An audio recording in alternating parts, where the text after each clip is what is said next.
Hey guys, welcome back to the channel. This is a story about what if Naruto x Shizuka Highschool of the Dead. Before I start, please support for more amazing content, and do consider subscribing to my channel and share this video with your friends. This is written by Black Fox 1991 and link in description and support writer. Let's start the video. Chapter 1. Naruto, Life Among the Dead. As the class ended and the kids ran up to their parents, showing off their new headbands, listening with joy as their parents heaped praises on them. One person, however, was not partaking in the joyous atmosphere. Naruto sat over on a small swing set, staring at all of the students and their parents with a look of longing. Having never known his parents, the blonde had often wondered about them. The people at the orphanage had told him they had left, not wanting to be with a monster like him. The old man had told him that his parents had died during the Kyuubi attack and no one knew who they were. However, Naruto knew this is not true. He was able to see through all their lies. It was rather easy for him, whose whole life is a lie, but to survive he endured it, and put on his idiot mask to get less problems than normal. He has hidden almost all his real self. He never smiled a true smile, just his idiotic grin. Nevertheless, to create a mask like this to this perfection that can fool even a veteran warrior like Third Hokage requires a lot of brain. Yes, Naruto has a very advanced brain. If someone has to know, Third Hokage would say he got it from his father, but he will not agree. There is another reason behind it, and he knew that. He admit his mind is extremely sharp, but he has done his research in library in which he has read almost all the books because they interest him. However, that is a secret to be kept. The other reason is he knew that to survive, having information is very important. After all, knowledge could be more lethal than a blade. Seeing all these kids with their parents hurt, he would never show it and would deny it if anyone mentioned it, but he could not deny to himself how much it hurt. He just wants the reason behind all this, which he was desperately trying to find out. I'm so glad that boy didn't end up graduating. Naruto turned his head slightly as he heard the voice. He had always been blessed with enhanced senses. His hearing and vision and smells were far more formidable than most people. Sometimes that was more of a curse than a blessing. Yeah, I know. Could you imagine what would happen if he became a ninja? I mean, he's... Sure. You know we're not allowed to talk about that. Naruto frowned as he turned his attention away from the discussion taking place. He had heard many talks of a similar nature with other people whenever they spoke of him, and thought he could not hear. They would always stop, however, as if they had been about to say something taboo. He wished he knew what they were going to say. Maybe then, he would understand why he was so hated. So he could find some truth in his life. Hey Naruto. Naruto turned around to see Mizuki looking at him. Come with me, I wanted to talk to you. You know, Irika didn't fail you to mean, Mizuki said as he and Naruto sat on the roof of the academy. He's just worried that you're not going to be ready to face the responsibilities of being a ninja. Naruto could smell hate radiating from this person, but he played along. I know, Naruto sighed dejectedly. But I really wanted to pass this time. An evil of glint came to Mizuki's eyes, but Naruto did see it. Then I guess I have to tell you.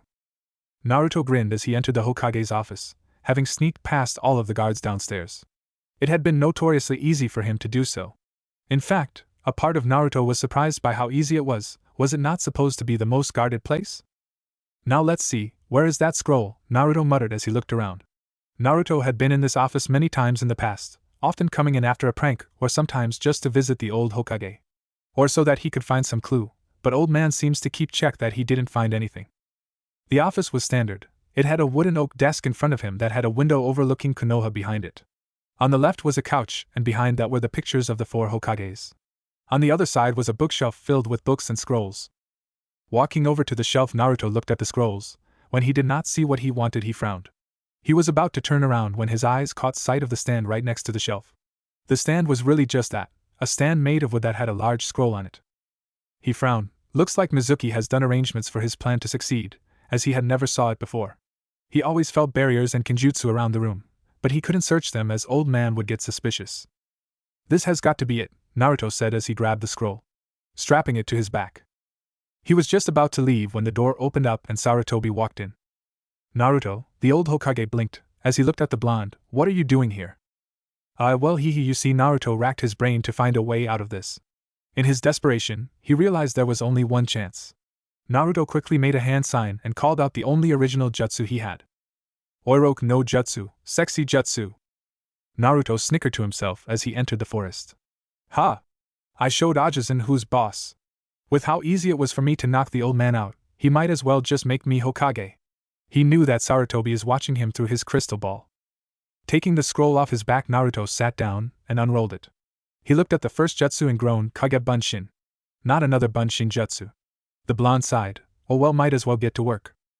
Know that it is a forbidden technique scroll. He first read the description of the technique. Less than an hour later, Naruto found himself staring at 10 more copies of himself. The jutsu had been surprisingly easy to be forbidden, but he could blame it to his mind and his large reserves for this. Blinking a few times, he reached out with a finger and poked one of them.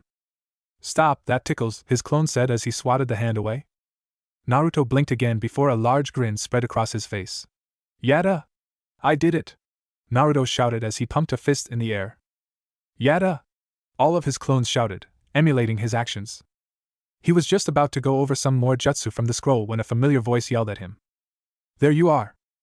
Naruto looked up and saw Iruka stomping up to him. The blonde grinned as he jumped up and pointed a finger at him. Ha! Found you, Iruka-sensei! Baka! Iruka shouted as he stopped in front of his blonde student. I found you! Hee hee, I guess you did, sensei, Naruto replied as he rubbed the back of his neck. You were pretty fast. I only had time to learn one jutsu. Iruka started as he looked around at the ruined clearing. He has been training hard, I can tell. Naruto jumped on the balls of his feet as he spoke to his sensei in an excited manner. Hey, but listen, Iruka, now that you're here I can show you this totally awesome jutsu and you can let me graduate. That's how it all works out, right? He asked in feigned ignorance and innocence. Iruka, who was just about to go back to scolding Naruto, blinked. What? Graduate? Naruto nodded. Yeah, that's how it works, right? I learned a jutsu from this scroll and you let me graduate. Iruka looked at Naruto cautiously. While he did certainly look like he had been training, Iruka had no idea where Naruto had gotten this idea for graduating this way. Naruto, who told you you can graduate this way? Iruka asked. Naruto tilted his head to the side. Mizuki-sensei did.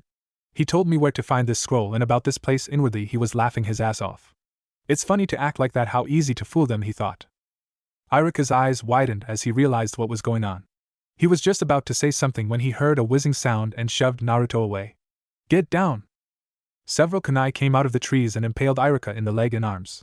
The Chunin instructor looked up and scowled. I see, so that's how it is. Wow, you got here pretty fast. Naruto, who had been staring at Iruka in shock, looked up to see Mizuki with a large grin on his face. Mizuki-sensei, what's going on here?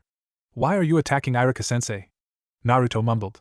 He was laughing his ass off in the inside. Hearing his voice, the two Chunin turned their attention to Naruto. Give me the scroll, Naruto, Mizuki commanded, holding out his hand. No, Naruto, don't give it to him, Iruka shouted. What's going on? Naruto asked, unsure what he should do. Well, it looks like that. Mizuki used you to get the scroll, Iruka said. That scroll contains Konoha's secret and forbidden jutsus and seals. He lied to you so you would do his bidding. Oh, I'll tell you who's lying, Naruto, Mizuki said with a smirk. Iruka looked over at Mizuki and saw the smirk on his face. It was then he realized what the white-haired traitor was going to say and his eyes widened. No, Mizuki, don't say it, you know it's forbidden. Naruto looked back and forth between his two senseis in confusion. What do you mean? Who's lying?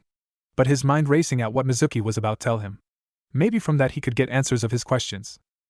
They've been lying to you your whole life, ever since the degree of 12 years ago. Mizuki looked at Naruto with an insane grin. 12 years ago? Naruto shook his head. I don't understand. No. Mizuki, don't. Haven't you ever wondered why were you hated? Mizuki questioned, making the blonde's eyes widen. Why you were ignored? Why people treated you as if you were worthless? Like less than dirt. Mizuki, stop it now. Iruka shouted to no avail. I'll tell you why, Naruto, Mizuki sneered. You see, what they don't want you to know was that the Yondaime did not actually kill the Kyuubi. Instead, he sealed it away inside of a newborn baby. Naruto began to tremble. While he acted dumb, but his genius mind has read all about it in the library. How bejas were sealed in humans to harness their power, and are socially outcasted, evading the villagers and ninjas for so many years. He has the very keen ability to read others. It became a necessity to keep himself away from harm. He knew that Mizuki was telling him this for a reason, that the child who the Kyuubi was sealed into and he were in some way tied. Mizuki confirmed his theory a few seconds later. You are the child he sealed the Kyuubi into. You are the nine-tailed fox. Naruto slumped to his knees. Everything made sense to him now. The glares, the beatings, the hatred, the people muttering behind his back, telling their children to stay away from him. A part of him was actually angry that he had not realized this. His birthday was the day of the Kyuubi's defeat. People hated him with a passion, and the time he went out during the Kyuubi festival, how they would be more aggressive. Moreover, he was supposed to be a genius, Looks like desperation clouded his mind. All of it made sense. So I am a demon then? Naruto was so caught up in his turmoil that he did not even see the giant Fuma shuriken heading his way. A second later, Naruto found himself staring into Iruka's tear-streaked face. He looked over to see a giant shuriken sticking out of his sensei's back. Why? Naruto asked, his voice cracking with emotion. Because we're the same, Iruka said with guilt lacing his words. I was just like you. Back when I was in the academy I was so lonely, so I played the fool. I know what it is like to feel that kind of pain. It hurts, does not it? I'm so sorry, Naruto. I should have done more to help you. Ha! Mizuki laughed behind them. That's a good one, Iruka. But we both know you hate him more than anyone. After all, it was the demon who took your parents away. Naruto's eyes widened when he heard that. Naruto did the only thing he could do given what he was being told. He grabbed the scroll and ran. Naruto! Iruka's voice shouted after him. Naruto was running blindly as coherent and incoherent thoughts mixing in his mind. He was beginning to panic so much that Kyuubi's chakra started leaking out of him at fast pace, but he doesn't notice it. His high emotions not allowing him to think straight. Inside Naruto's mind, Kyuubi woke up from his slumber and growled, he is releasing too much of my chakra. If this goes on it would be bad, but then he noticed the place where the blonde was running. There was a tear in the air which is reacting with Kyuubi's chakra, opening a void-like purple hole in front of Naruto. He stopped suddenly as a vibe feeling erupted in his stomach. But Kyuubi was thinking something else. That's a dimensional rift, don't recognize it being here. Kid could leave this place and start a new life. He has suffered enough in this village. If these people can't see past their hatred, then they don't need him. Even a demon can't do something like that to a child, so the Kyuubi has decided to help the child. Naruto looked around frantically searching for the owner of the voice but find nothing, but asked, WW, who are you? That not important now, you are seeing the portal in front of you. The voice asked. Naruto hesitantly nodded. If you want to start a new life, go in there. This will take you to a different world where you can start from the beginning in hope of a normal life. Will I be able to come back? Asked Naruto hesitantly. The voice spoke again, this time a little soft. Do you really want to come back here? Naruto immediately stopped his train of thoughts. He has nothing to come back for. No one loved him, even the third Hokage kept him for the village. Naruto eyed the portal as his eyes gleamed with determination. He has made the choice, and this time right one. He jumped into the portal, which quickly closed behind him. From this along Uzumaki, Naruto has vanished from this world forever. Pain was all he could felt as he floats through the purple void. Pain was too much that he was knocked unconscious. But he found himself somewhere else. Naruto's mind space. Drip, drip, drip. His eyes slowly fluttered open as he found himself in some kind of sewer. He slowly stand up and asked the obvious, where am I? Then slowly the recent memories returned to him. So he start looking around. This isn't the portal, that much I can tell. So where am I? At this he noticed pipes near the ceiling radiating blue light. As he got closer, he recognized the source of light. It was his chakra. He also saw a red light pipe, which he felt familiar but still different. So he started following it. As he walked, he reflects on the information he get before. He gritted his teeth in self-loathing. So much brain and can't handle a little information and goes into panic state. What kind of shinobi is he? Maybe pathetic. But he can't dwell on it too much. His desperation has made him illogical, but now he can reflect on what now he has in life. For next 1 hour he thought about the situation. All he came to conclusion is he need more training to control his emotions. As he was thinking, he reached a dimly lit hall where he could see giant bars, a paper tag with kanji for seal. Inwardly he thought, so time for confrontation, but if my guess is correct, Kyuubi is not just a mindless killer. If the voice from earlier was his, then I'd better prepare. As he reached the gate, 2 crimson eyes opened behind the gate, which radiated such hate and malice. He flinched and jumps back in fear, and like his normal idiotic style, he asked hesitantly, who are you? There was a snort from behind the gate, which caused wind to flow like very strong wind, as the Kyuubi rolled his eyes, which was rather comical for the fox, but well, things happened. Could the crap kid drop your mask so we can start our discussion? Naruto looked surprised and real. How the fox know about his mask? He straightened his back as an aura of confidence rolled around him. When did you find out? Asked Naruto, a simple question with half-lidded eyes with a bored expression on face. Kyuubi's sweat dropped at it while thinking. 1 minute he is a scared idiot, and the next he is bored to even keep his eyes open. Kyuubi cleared his thoughts. He will solve this puzzle later. I am inside your mind, kid. I know what you know. I feel what you feel. Hear, see, smell, even the touch head. That is interesting. Now why do you want to help me? Kyuubi will not say it, but he is impressed. Kid is lots smarter than he thought. Kyuubi selected his words carefully. How much you know about demons? Naruto looked a little confused but answered, not much. From what I read, demons are vile beings that live for bloodshed, and without any care in the world. Now Kyuubi looked pissed. Naruto's sweat dropped as Kyuubi gone his rant how humans are just hairless apes with no brain at all, and the first chance we get he will annihilate them. But Naruto interrupted him. You are just proving my point. Naruto again sweat dropped as Kyubi laughed nervously, scratching his head with one of his tail. Well, that's what it seemed from the action. Yeah, sorry about that, and no, you have read wrong. Demons are not just beings of instinct and bloodshed. Well, not the one of my caliber, but we hate humans because of their action toward us. What do you mean? You have studied a lot. Tell me when my name first came up. Naruto sat in a thinking pose. First time is at the Valley of End, summoned by Uchiha Madara, who was defeated, but in some old scrolls that I found in Ninja Library said that first Hokage was accompanied by his wife, who was a seal master, but the second time was when he just arrived outside the village out of nowhere, which is almost impossible if we take in the size. That means Kyubi was always in Konoha, just like now sealed. As Naruto was thinking, Kyubi was watching Naruto intently as his eyes reflect many of his thoughts when suddenly he snapped his fingers. You were sealed during the fight at Valley of End, said Naruto with confidence, which surprised Kyubi a lot as he asked, how do you come to that? As he listened intently, Kid is interesting. I have read about that battle in Ninja Library, which say that first Hokage was accompanied by his wife, who was one of the greatest seal masters, and it is impossible for you to be dead, so it's the only way. Now Kyubi surprised to a new level. Ha ha ha, you are good, Kid, and yes, your guess is right. So now could you understand my hatred for humans? Naruto nodded painfully. Yes, I think I understood. I fed up with just 13 years of confinement, while you have to over 100 years. It's not just that they label us as evil without even meeting us, then tried to kill us in the name of good deed. Now Kyubi was leaking killing intent, so tense that Naruto was having problems standing, but he held his ground. Kyubi. Kyubi snapped out of his trance as he looked at sweating Naruto. Sorry, slowly Naruto straightened himself, but you still didn't answer my question. What question? Naruto sighed. And this has to be the evil millennia's old fox. Why do you help me? Now Kyubi became serious. Naruto at the serious voice. Naruto also straightened. We demons also have our own code of honor, and among demons the greatest sin is abusing a child. Why? Because child is a pure soul which even demon can't taint. We also have restrictions set upon us by gods which we can't break. Naruto smiled. The more you are saying, the more I am liking demons. Kyubi chuckled at this, but stopped abruptly. Kid, you know that for everything you have to pay a price. Naruto nodded slowly. He knows where this is going. The portal you used is not for a mortal to travel. Naruto looked confused. The pressure it applies on body will degrade your body if you are not a demon, so my body is degrading as we speak, he asked in a bored and calm tone. Kyubi was trying to get a reaction out of him, but well.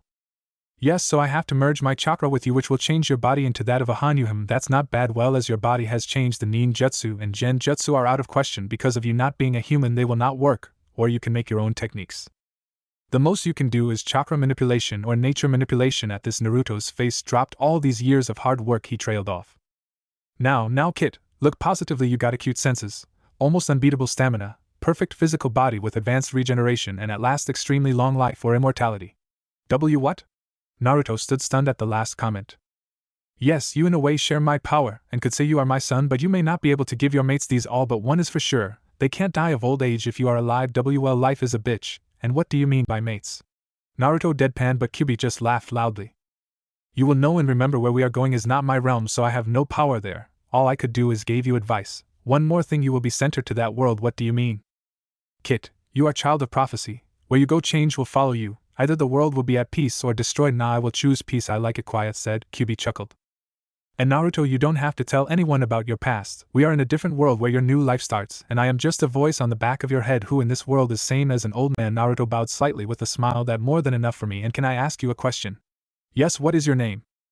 Kyubi chuckled. I see, sharp as ever, it's Kurama. Naruto smiled. Nice name, as he slowly start to fade and hide your identity from everyone but your mates, or we will be in big problem. Thanks. As Naruto slowly opened his eyes, he snapped them shut as an intense pain ran through his body as screamed to the dark sky. H. Birds flew from their perch. Fuck, his whole body is in pain. Aches all over the body because of formation of new organs and muscles and body structure as well, force increase in height. His clothes are tatters. I can't move. Looks like full body regeneration has taken quite a toll. I will sleep for some time. As he slowly closed his eyes, last thing he saw a giant scroll at his side which was glowing red before glow dissipated and a seal appeared on scroll. Next day. A little girl about 7 years old. Dark black hair, shoulder length, a sweet round face with big red eyes.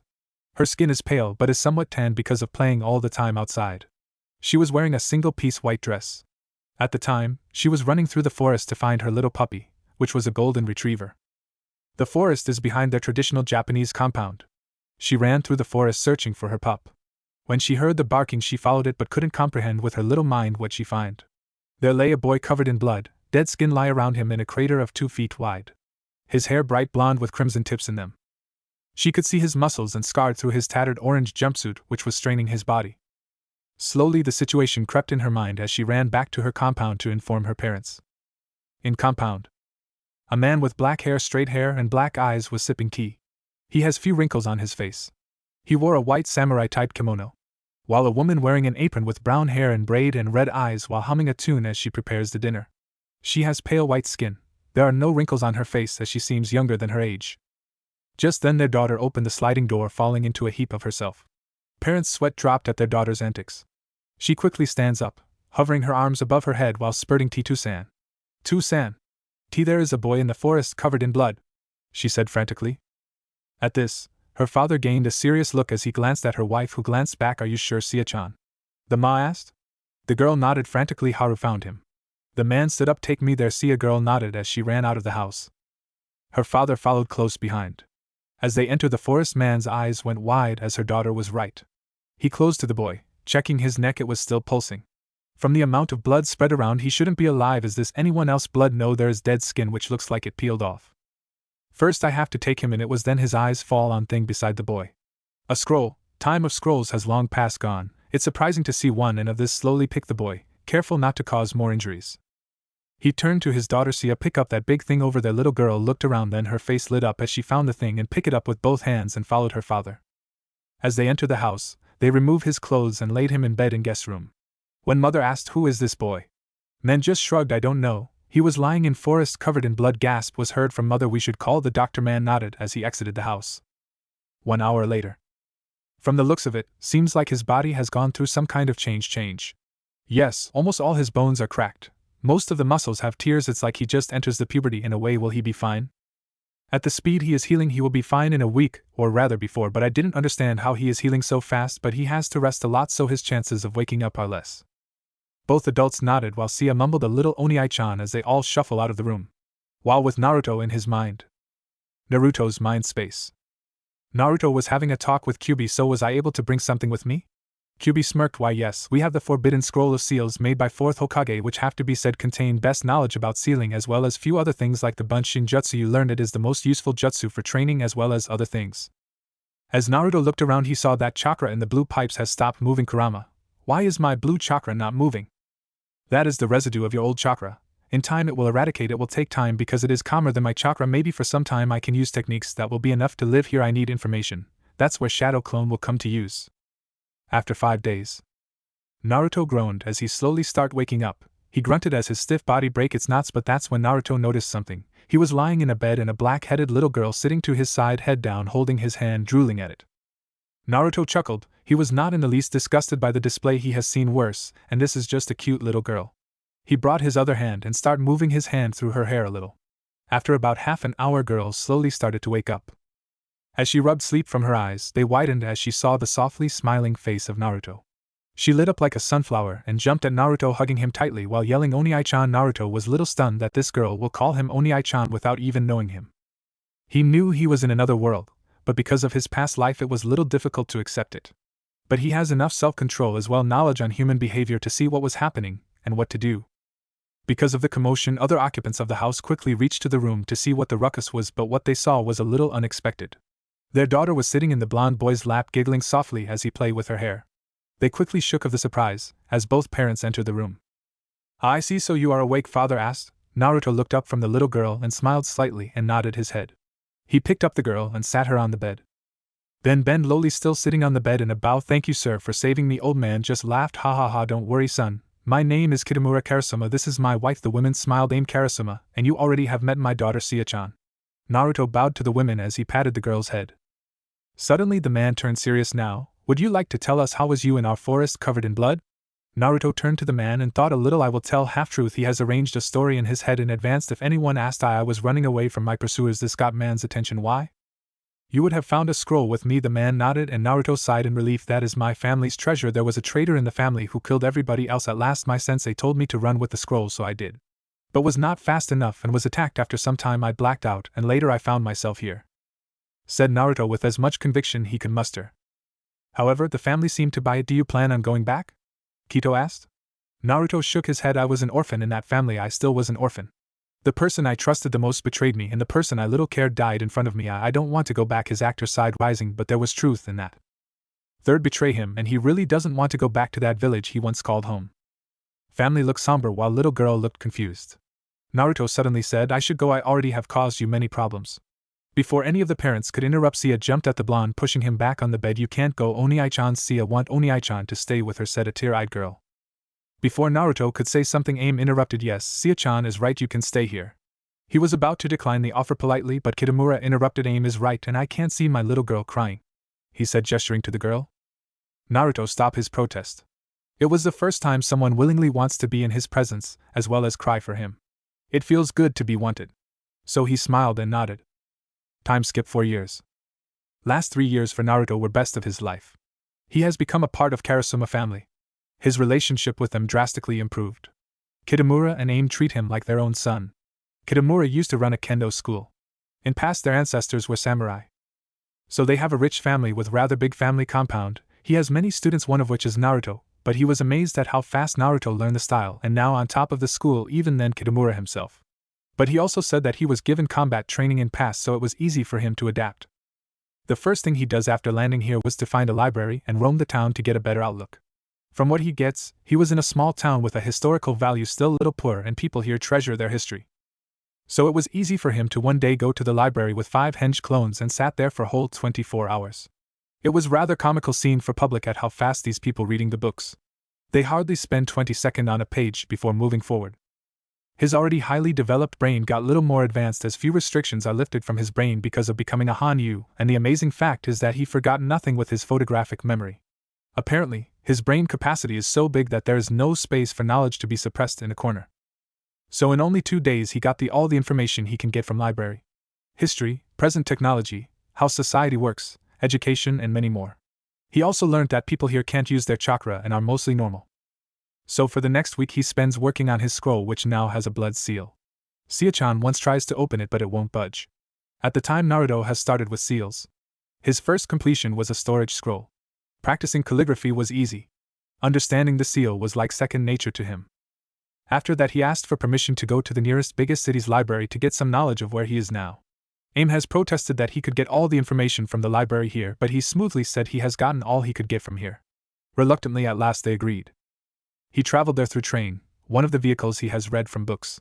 But it was rather easy to travel if not for the traffic.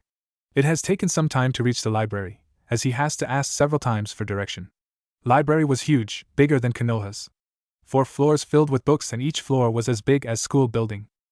After that, he spent a whole week in library. The librarian was little freaked out by this but adapted rather swiftly. In day, he will henge 100 or so clones, while at night they will release henge to conserve energy, and eating was in library too. At home they were worried for him, but not of him not returning. They knew that he would not leave without notice, or rather his large scroll.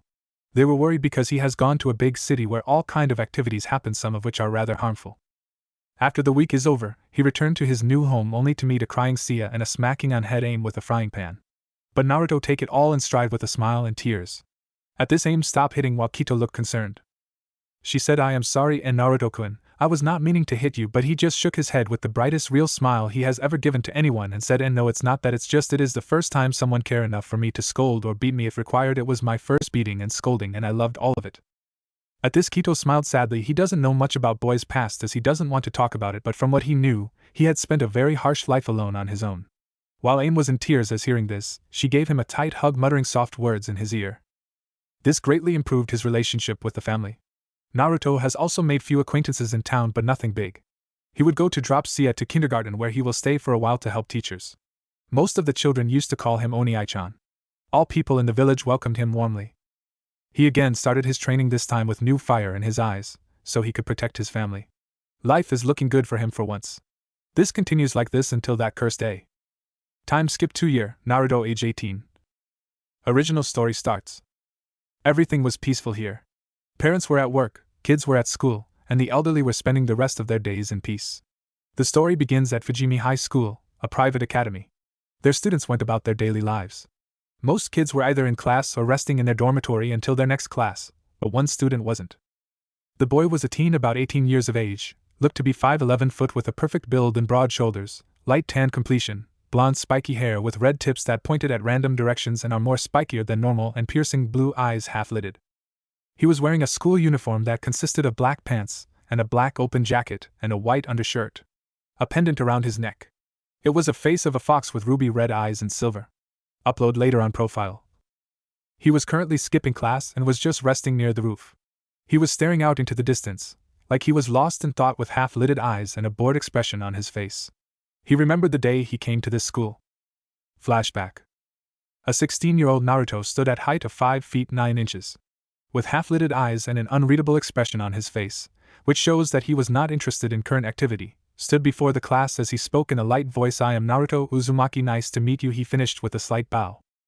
All students and teacher stared at him expectantly, but when he said nothing they all sweat dropped. Teacher cleared her throat. Well then, Uzumaki-san, you can take seat behind Hisashi. Naruto gazed at the said boy. The teen was 5 feet 7 inches, 15 years old, with gray hair that parted to both sides of his face and brown eyes. He had the same school uniform. His name was Hisashi Agu, and he was slightly smiling. Naruto slowly made his way towards his seat and sat quietly, still looking bored. Just then Hisashi turned around, extending his hand. Hi, my name is Agu Hisashi. Naruto looked at the hand for a few seconds, but slowly shook. Uzumaki Naruto. Flashback end. In this way, he has become friend with Hisashi, who later introduced him to Miyamoto Rei, which turned out to be rather interesting situation. Flashback. It was lunchtime and people were shuffling out of class while Naruto stayed with Hisashi, who was introducing him to a girl. She was 15 years old, with long light brownish hair with bangs and 2 strands sticking out above the rest of her hair. She has reddish-brown eyes and she was the same age as Hisashi and was wearing the female school uniform that consisted of a white and green button-up shirt that held her C-cup breast, a black bow tie, with a green skirt, white shoes and black stockings. The normally headstrong and proud daughter of head of public safety department now feels viscously self-conscious under the bored but intense gaze of Naruto, which clearly states that she is below his level of acknowledgement as of now. Rei has frozen in place. His eyes they bore nothing, and it is like I am not even here, but she brought her courage and stutter out hi I am Rei Miyamoto. At the name Naruto's eyes widened slightly but returned quickly back to normal, but this was not lost by the girl. He didn't think he would be in the same school as her. Naruto stares at her for a few moments as the girl fidgeted in her place uncomfortably. She was about to say something but stopped when she saw an extended tan arm. She first looked at the hand, then in his eyes, but to her surprise and delight, she saw something she wants to see: acknowledgement. She smiled brightly as she happily shakes his hand. But when she touched his hand, she felt currents spread through her body. She jerked lightly but not missed by Naruto. As she looked at his face, she could see a slight amused smile on his face as dry mirth danced in his eyes. She could not turn away from those eyes. She was mesmerized into those deep pools of endless sea. But she was forced out her stupor by his light voice. You can let go of my hand now, Naruto drawled. She looked down to see that she was still holding his hand. She quickly retracted her hand, smiling nervously. It was decided then and there that she had made a crush on our blue-eyed blonde. Flashback end. Naruto chuckled to himself, but his mirth quickly died out. What happened later? Rei has started dating with Hisashi after Naruto has done something while trying to be doing something good. In that time, Hisashi has also become his best friend. Flashback. Why do you have to repeat a grade? You're a straight A student? Asked Naruto. You wouldn't understand, Naruto, said Rei in a quiet tone as she turned away from him and walked away. Naruto didn't say anything, just stared at the place where she had gone, but he slowly turned around on his own way, his face neutral as ever. XX scene change XX. It was after school, and Naruto was crossing the intersection, but that's when he found Rei. She was with Hisashi at the train intersection. Hisashi himself hadn't seen him yet, but Rei did, and she immediately turned away from him and grabbed Hisashi's arm. Naruto stared at them from distance and smiled slightly with a forlorn look. When Rei turned around to check if he was there, but he was gone. She had done what she wanted, but she can't understand why she felt hollow on inside. Flashback end. Naruto chuckled lightly. He was glad for his best friend. That's all that matters now. Why do you act like an idiot? Said a voice behind him. There stood a girl that was 5 feet 6 inches tall in the standard school uniform.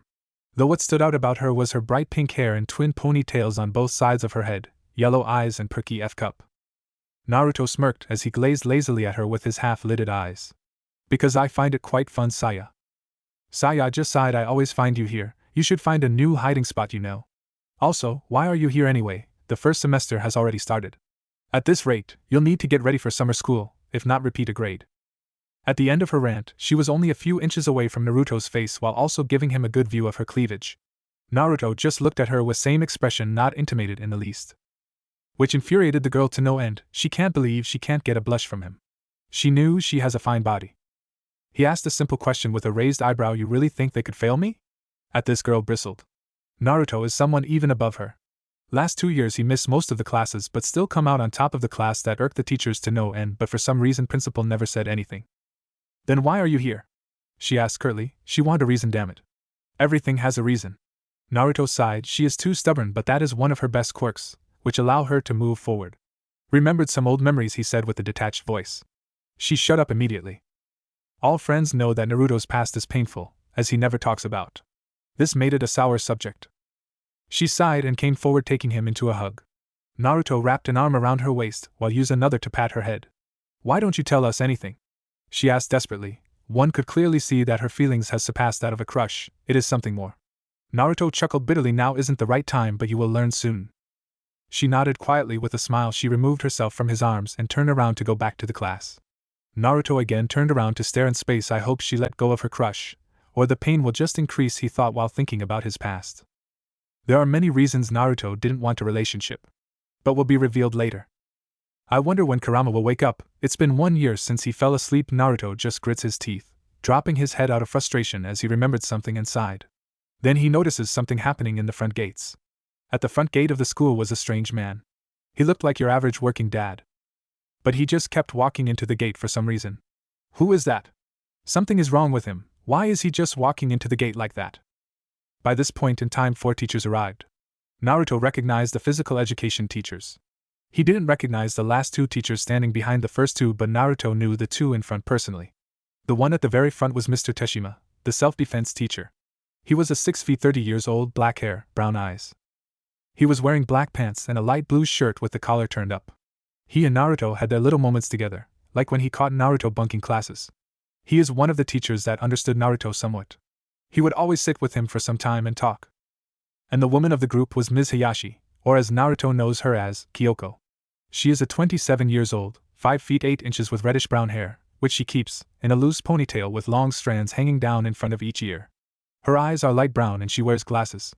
She has a full figure with large J-cup breasts. She was wearing a white button-up jacket over a yellow shirt that stained over her large bust, with a white skirt and white-heeled shoes. Now she is the ping pong club's advisor and was put in charge of the female athletic students this year. What do you want? Asked Kyoko as she waved her index finger at him. We will call the police if you do anything strange. It's okay, Ms. Hayashi-chan, let me handle it, said Teshima with a blush on his face and pride in his eyes. He walked up to the guy and forcefully grabbed him through the gate, and pulled him till he hit his head repeatedly on metal gate. Surprised by Teshima's actions, Kyoko said, Wait, Teshima-sensei. Excessive violence is prohibited. She was interrupted by Teshima's scream of pain after the crazed man bit a chunk of his arm off. Teshima was now rolling around on the floor as blood began to shoot out of his open wound. Naruto at the time was surprised with the turn of events, but only show it with raised eyebrows. His thoughts ended the exact moment Teshima's life did. He's dead, the old gym teacher said as he had both his index finger and middle finger on his neck. It can't be, trailed off Kyoko as she trembled because of the amount of blood she just saw come out of Teshima. From this kind of wound? Is that even possible? Their talk came to a halt as they saw Teshima's hand twitch. Kyoko walked up to Teshima's body. Are you okay? Thank God, Kyoko said with much relief in her voice. But before she could move, Teshima bit through her throat as she screamed in agony. Well, that is shit, whispered Naruto as he saw Teshima kill the female teacher. It got worse as Teshima tried to bite the other teacher who was trying to pry off the lady. Suddenly a voice boomed in his mind, it has started the apocalypse. This broke the blonde from his trance. Kyubi, you awake? Yeah, would you tell me what was that? Your mission has started, Naruto. You will be the deciding factor in this. Naruto blinked. Never in the world has he thought he would be in this type of sticky situation. Well then, let's start. These type of situation can't be solved in days. It will take time. First, protect people I care about. Kyubi smiled inwardly. His old Naruto is coming back, albeit slowly. The nameless teacher stooped his English lesson and addressed Naruto with a tone of anger. Uzumaki, what are you doing here? Shouldn't you be in your own classroom? Naruto just stared at the stupid teacher who was scared of the killer look in his eyes. Then he reached out and grabbed both Rei's and Hisashi's arm, hoisting them up and out of their seat. Come with me, you two. We're going to get out of here now. At that moment, all the class had different reactions. One, Saya Takagi, immediately stood up, knowing something was wrong when she saw the seriousness and worried look in Naruto's eyes. Hisashi walked up to his best friend, knowing something was wrong seeing the way Naruto was acting. His lazy friend act this way only when shit hit the fan. What's wrong, Naruto? Did something happen to you? Naruto turned to face Hisashi and said with his usual but serious voice, which made the nearby students shiver. Some of the teachers were just killed at the entrance of the school. This shocked. Hisashi asked, "Are you serious?" "There has to be a logical explanation. You just saw." Hisashi finished with a confused look. "Have I ever lied to you, Hisashi?" Hisashi nodded. Naruto never lied to him. If he doesn't want you to know something, he will answer you without answering, tell half-truth, or will straight out refuse to answer. This also brought different reactions from people, though the only ones to really believe him were Hisashi, Saya, and Kota Hirano. Hirano is a teenage boy, slightly short, and a bit overweight for his age, with a shoulder-length hairstyle that has bangs reaching down from the side of his temples stretching outwards and obscuring the sides of his face. Hirano was wearing the same school uniform like the other, but he kept the black button-up shirt closed with a pair of black pants with white shoes. Hirano met Naruto a while back. Flashback? 1 year ago. Hirano was outside enjoying one of his military weaponry magazines when 3 boys walked up to him. "Hey look, it's the fat ass reading one of his gay little books." Hirano then looked up and saw the 3 looking at him with smiles plastered on their faces. The leader of the group was Tsunoda. Tsunoda has brown and yellow hair. He wears the male Fujimi High School uniform, and unlike the other students, he wears slippers instead of regular shoes. Under his uniform, he wears a blue high-collar sweater that is unbuttoned slightly. "Hey, fat ass, are you one of those crazy gun otaku who can't get it up without a gun in your hand?" The leader of the 3 grabs the magazine from his hand and getting ready to rip it. Hirano for his part was scared and shaking out of fear of what Tsunoda was going to do with his magazine. "Please can you Gigi give that back me?" They all started to laugh at him until Tsunoda felt the magazine taken from his hand. As he looked around, he saw Naruto was reading from it with an interested but still bored look. But this time he has a new accessory. On his back is a long 3 feet 10 inches long sword with dark blue sheath which has a red 9-tailed demon fox with roaring light design near the handle. Tails are spread all around the sheath. It looks like you are drawing sword from the fox's mouth. The handle is in dark crimson with usual diamond-shaped grip. The guard is of like 9 tilted spikes in black. On the end of handle is a chibi-shaped cubie tied like a keychain. Interesting. Hey, can you tell me something about this?" asked Naruto pointing at Magnum handguns. The other 3 stared at him like crazy, but when they looked over, they recognized him in a second. He was the student who beat Takagi Saya and known for being extremely skilled in hand-to-hand combat. Tsunoda hesitated a bit but then spoke rudely. "You have nothing to do with this, Uzumaki." Naruto lifted his head to look at him. "Who are you?" he asked, oh so innocently. The 3 faced fault while Hirano chuckled in the corner. Naruto then looked over Hirano, who was fidgeting foot to foot. Then it clicked in his mind, "Ah, so you are bullying the boy." Tsunoda smirked. "So what?" Naruto grinned sadistically. 3 students start sweating. From what they knew, Naruto rarely grinned, and when he did, it means trouble. He looked over them with a sickly air. "You don't know what I do to bullies." Now they were turning blue. Naruto, take a thinking pose. "You know, my dear, sword hasn't tasted blood in a while. Will you like to help me?" They shivered as Naruto's eyes flashed red for a moment. "And no TTH Hanks." Naruto then walked over to Hirano, who stiffened as Naruto laid an arm around his shoulder. "So, will you bully my friend here again?" They shook their head feverishly. "Oh then run," spoke Naruto in almost demonic tone. The 3 students ran like hell, like there is no tomorrow. Naruto chuckled as he removed his arm from Hirano's shoulder and extended his hand in greeting. "Hi, I am Uzumaki." Naruto said. Naruto with a lazy smile, his bored look never changing. Hirano stared at hand for a few seconds, then quickly grasped it with both hands shaking. "I am Kota Hirano," he replied hesitantly. Naruto just smiled. "So Hirano, would you tell me about these?" said Naruto while pointing at Magnum revolvers. Suddenly Hirano goes into a trance-like state while explaining all details. Naruto chuckled lightly. He met an interesting person. "Thanks, so from now on we are friends," said Naruto with a closed-eye smile, while his eyes formed an upside U. "Are really?" "Yeah, and if you have any problem, ask me." With that, Naruto turned around waving over his shoulder. Now Hirano was extremely happy. At last, he made a friend, which is none other than Uzumaki. Naruto, the most famous student in the school. He is a very laid-back person. Extremely handsome plus best in almost everything he does. Whenever he smiles, girls will blush. He got a lecherous look as he thought of beautiful women he will meet with Naruto. Shaking his head, he just met him. "It's for later, he. After then Hirano will be with Naruto time to time. He would tell him about something while he listened patiently lying around somewhere. Also giving his opinions. Doing few things in town once in a while. Like going for shooting practice." Flashback end. Getting back to the matter at hand, Rei finally got out of her daze and snapped at Naruto. "What's going on? I can never understand what's going on in your he." Rei was interrupted by a smack to the face. All was quiet in the class. They were all shocked to see Naruto smack Rei in the face. tuning back to him with a face full of rage. What the hell's your problem? Naruto was now in Rei's face, surprising the girl, as for the first time there was no bored expression on his face but simply seriousness and concern for his friends in his eyes. Will you listen to me, or you want to see what happened when I lose my head? He said too quietly, but everyone heard him. All students shivered at his tone. It sounded like death itself is talking to you.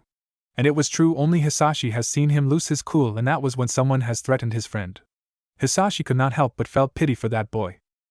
As Naruto finally got them to agree, he gave a discreet signal to his other two friends to get the hell out of there. They both slightly nodded, but both of them thinking Naruto just told him her as a warning, not knowing of each other's presence. Outside the classroom. After the little episode in the class, we now find the three of them running down the hallway. Just what's going on? And why are you so worked up right now? Asked a now calm Rei. Now Naruto has calmed too. His past memories with the worry for his friends has him worked up, so he was not able to comprehend the problem properly. Now we can see him with his bored look again. Well, there was some crazy bastard at the entrance of the school walking into the front gates repeatedly. Some of the PE teachers went to check it out. Now we got 3 dead PE teacher, and they are coming back in a matter of minutes. That's insane, Rei said with a worried look on her face as she looked at Naruto to see any reaction from him. Well, he rarely give reaction to anything. Hisashi suddenly stopped and opened his locker and pulled out a black sports bag. Naruto looked at Hisashi curiously. What's wrong? Did you forget something? Hisashi then pulls out a baseball bat from his athletics bag and tossed it to Naruto. If what you said is true, we'll need weapons, right? After his statement, he then broke the head of a broom in the corner and tossed it to Rei and told her to use it like a staff. What about you, Hisashi? Asked Rei with a little worry in her face. I've got a black belt in karate. I know I don't look it. I'm tough enough to defend myself from anyone, Hisashi said with pride in his abilities.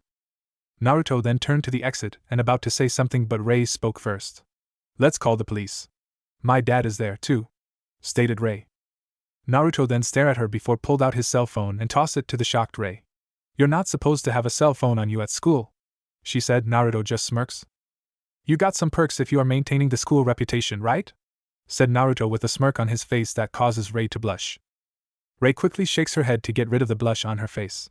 She then quickly dialed in the number and waited, but as the seconds went by, her face went from calm to worry in a matter of seconds. No way, can't this be happening? She mumbled. What's wrong, Rei? Aren't your father picking up? Asked Naruto while he placed his hand on her shoulder. So what, he is lazy, he can still show compassion. And he let loose his emotions only in company of his friends, albeit rarely. Asterisk, please hold or call back again later. Emergency services are currently experiencing an extremely high call volume. Asterisk, came the emergency recorded response from the police station. Rei looked at Naruto with a worried look on her face and said, the line is busy, that's impossible. All of a sudden they hear the intercom turn on and the principal's voice was heard. This announcement is for all students. A violent incident is taking place in the school right now. All students must evacuate in accordance with their teacher's instructions. I repeat, a violent incident is taking place in the school right now. So they finally realized it, huh? Naruto mumbled loud enough for Rei and Hisashi to hear his statement. The announcement continued. All students must evacuate according dash. Then a crashing noise is heard, then silence. Help me! Stop it! Help! Well shit, drawled Naruto. XX back at the classroom XX. As everyone was paying attention to the announcement, they never noticed Hirano sneak out of the classroom. Well, one person did. Hirano? Said a voice that stopped her until he turned around and saw Takagi Saya looking at her with a serious yet arrogant expression. Hirano-san, Saya said with annoyance in her voice. Saya then puts her finger in front of her mouth. Sure. Let's run while no one's looking.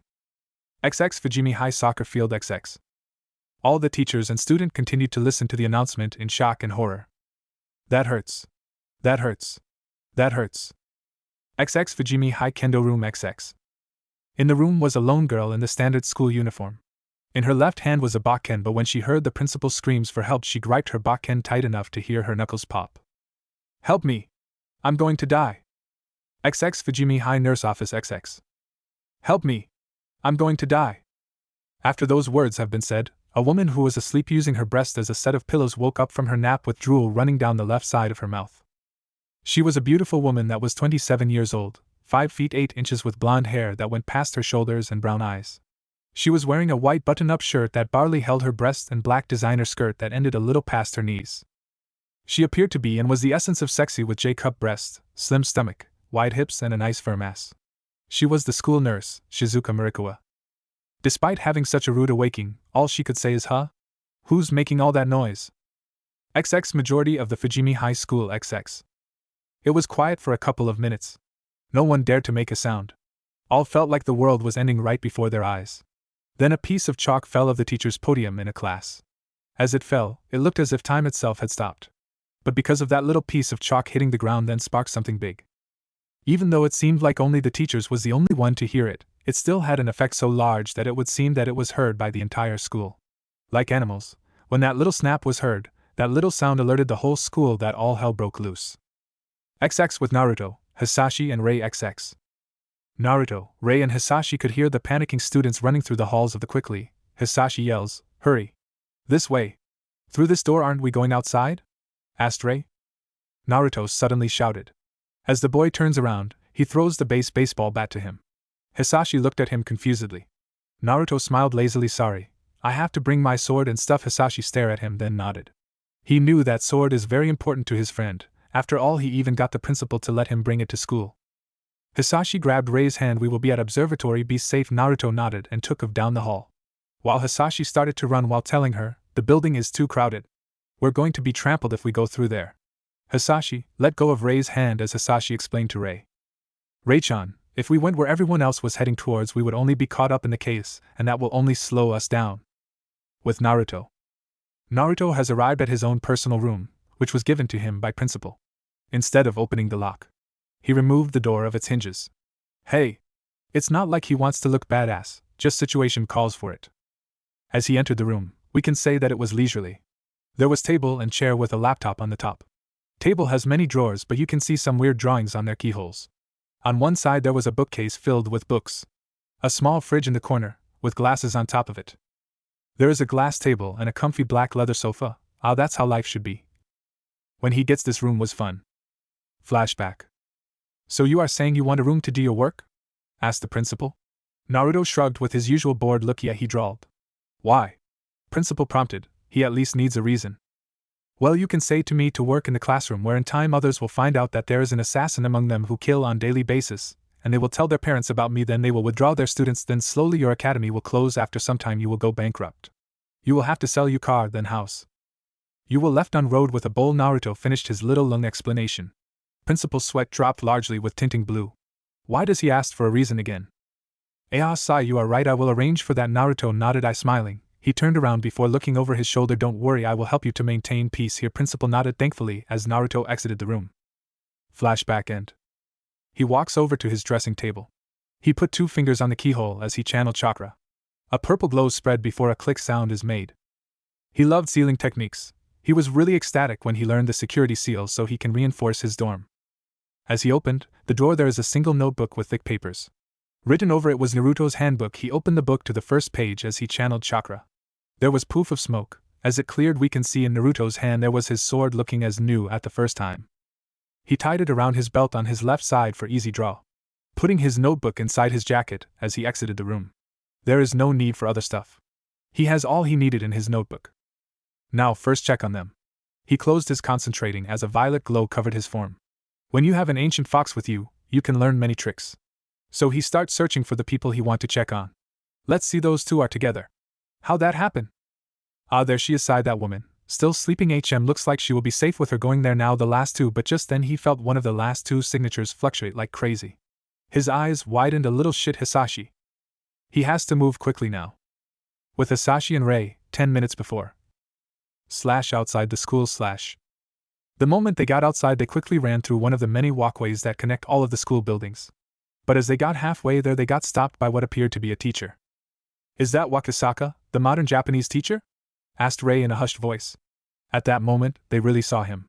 His skin and eyes were ash gray, and he had a trail of flowing blood from his left hip until it reached the floor. "Be careful," Hisashi's sentence was cut off as the former teacher changed toward Rei. "What? No! Stay away," said Rei as she backed away in fear. "Stab him, Rei," said Hisashi. Rei looked at the end of the broomstick and noticed it had metal around it that was twisted to make a tip sharp enough to stab. "Don't hesitate. Give it all you've got," said Hisashi. "No," said Rei as the teacher started to push her back, making her crouch and once again showing her white panties. She then registered what Hisashi said and what Naruto would have said. Spurred on by her boyfriend and friend thoughts, she threw him off her and got serious. Don't underestimate, she began as she started to beat his ass with the broomstick. The Spear Martial Arts Club. And of which she ended when she stabbed him through the heart with the tip and effectively held him suspended in midair with the stick. You did it, said Hisashi happily. That is before the teacher sprang back to life and threw Rei into the wall, causing her to bounce again. She grabbed the broomstick as fast as she could to stop him. This is insane. I stabbed him through the heart, so why is he still moving? Screamed Rei as he tried to grab her. Suddenly Hisashi sprung up from behind him and got him in a submission hold. Rei, pull it out now, he said. At that moment, Rei noticed that only a little blood came out of the wound she inflicted upon him. Seeing that things are really starting to get out of hand, Rei said, Hisashi, get away from him. Smiling in appreciation of his friend's concern, Hisashi said, Don't worry, I can take him. No, Hisashi. You don't get it. You're in Dan. But it was too late. The teacher's head started to turn like an owl's. Hisashi tried to stop it, but it was futile. What the how? How is he so strong? Just as Hisashi was going to let go, the teacher bit his arm, causing Hisashi to yell in pain as blood splattered from him. Rei stared at Hisashi in shock and fear. She looked around and notices the golden bat lying to her side. She quickly picks it up while running towards his position. Hisashi, move your head. Trusting Rei, Hisashi moved his head in time to see Rei hit its head so hard that he let go and went flying 3 feet until he hit the railing and fell over into the cement floor below. Hisashi's sweat dropped a little. Looks like Naruto rubbed off her in his brutality. Hisashi, are you alright? Asked the relieved Rei. He just tore off a bit of flesh, it's not a big deal, said Hisashi as he turned to face her, and thanks Rei, if you hadn't done that I might have lost my arm. Rei just smirked and said, well, at least I get results from Naruto's torture sessions. Hisashi laughed nervously as he remembered how he trained Rei with not just books but instincts. The slight happy moment was ended when they heard a scream. Nuh! Stop it! Don't bite me! They turned in time to see a girl get bitten in the jugular. Rei put her hand over her mouth in an attempt to not vomit at the sight. We can't afford to deal with a bunch of them like that, said a sad Hisashi as he watched the girl suffer being eaten alive until she finally died. The rooftop, said Hisashi. Yes, asked a confused Rei. Of course, Naruto said he will be there. We'll barricade ourselves until help arrives, said Hisashi after catching on to Naruto's plan. But why there? Asked Rei. Precisely, we will hide in the observatory, said Hisashi. The roof. Running across the roof, both immediately stop. Why? Because they can see the whole city. It was then they realized the true extension of the chaos. What is that? Said a freaked out Rei after seeing the chaos. Cars were crashed, buildings were on fire, and they could hear the sirens from across town. What's going on? Things were normal until a minute ago, said a distraught Rei. Before Hisashi can say anything else, they felt a large amount of wind kick up from behind them. This had the effect of picking up Rei's skirt again. Looking behind them, Hisashi is shocked to see what nearly blew them away. A Black Hawk? Asked the shocked Hisashi. The American military? No, that's not it. That's the self-defense force, exclaimed Hisashi. Where did they come from? There's no base around here, said shocked Hisashi to himself. Help us, said Rei, hoping they can get picked up. That's not going to work, said Hisashi. There's no way the self-defense force would fly all this way for nothing, said a sad Hisashi. They must be on some special mission. They're not concerned about our safety. They aren't even doing anything about that, said Hisashi, pointing to the zombie-like students as they ate another one alive. No, stop it. STOAHHHHHHH. That's what's going on outside, where you can still run away from it. Imagine what's going on inside the school, said Hisashi. Scene change. Inside school. Please stop. 2 boys screamed as they got eaten alive by a group of students. 2 girls hid in the background trying not to be seen by the students. One girl was 55 foot, she had light blue eyes and long dark blue hair done in a braid till it reached her mid-back. She was wearing the school uniform that Barley held her D-cup. Her name was Tashimi Nikki. She is hugging the other girl that was of the same height, had C-cup, light brown eyes and dark brown hair held in a bun on the top of her head, while her bangs were split to both sides of her face. She was Misuzu Ichiju. They were in the library hiding from them, till they got a chance to escape. Until then they had to hear the scream of pain and of betrayal as some students abandoned their friends so they can survive. At that last one, they held each other tighter, knowing neither one of them would ever leave the other behind. Other side of school. A fat guy was walking down the hallway in denial. There is no way this is happening, he says with a smile on his face. A dream. That's right. This is all just a bad dream. I need to wake up, I have to go to school. I'm supposed to chew out those new members today. he said while climbing out the window. Splat. Slash the roof slash. This is like a disease caused by them, said Hisashi. Them? Asked Ray. Corpses are attacking people left and right, but this isn't a movie or video game. That's why it's them, answered Hisashi. From what we see, they eat people. And those that get eaten and die are resurrected as one of them. Just then they noticed that some of them got to the roof, and they are now being surrounded. What should we do? Asked a scared Ray. Let's get up to the observatory and block the stairs, then we will wait for Naruto, said Hisashi as he pointed to the stairs. Let's go. Now both were running on the other side of the roof with no problems until they spotted one of the other students coming at them only to get kicked in the face, falling off the any other day. She watched as Hisashi kicked someone off the roof. They would have been shocked at what he had done, but under these circumstances it was necessary. But upon closer inspection the students didn't even look human at all. All the other students on the roof, and most likely in the school, have now become monsters. If anyone were to look over the building to the courtyard of the school, they would see the students eating each other alive. Their skin was now gray, and their eyes were now dull and lifeless. Surrounding them were the dead bodies, and missing limbs of students they feed on. The two students finally got to the other side so that they can barricade themselves in the observatory. They ran quickly up the stairs, knowing time was of the essence. Hisashi was breathing heavily because of the earlier situations and all the running. While he grabs his left arm to take a good look at it, baseball bat in his other arm. As he sighed, he hear a scream from Ray. Don't even think about it. Hisashi then see Ray stab the broomstick she held into one of their former classmates, though that action caused her breasts started bouncing. Hisashi shouted, "You idiot! Look out!" Ray then turned towards Hisashi with a but dash. It was too late. The former classmate grabs onto the broomstick and used it to slam her against the wall, causing her to jiggle and her white panties to be seen. Looking up, Ray saw that he was closing in on her and immediately screamed, "No! Stop it!" "Ray!" screamed Hisashi as he ran up to the dead student. Just as the dead boy was about to bite Ray, his head was immediately smashed by the blow to the head by Hisashi. "Did you see that? When I was able to knock them out." Looking up, Ray immediately jumped up and latched onto him as if he was a lifeline. Hisashi looked at her and said, "You didn't crush its head, Ray-chan." She then started to frown, unlatched herself from Hisashi. Hisashi sees this and looks at Ray and asks, "Are you alright?" Ray just nods her head, but they let their guard open. A female student was upon them. They were both shocked that they didn't even notice it. At the moment, it looked like the student was going to bite one of them. They saw her coming towards them in slow motion.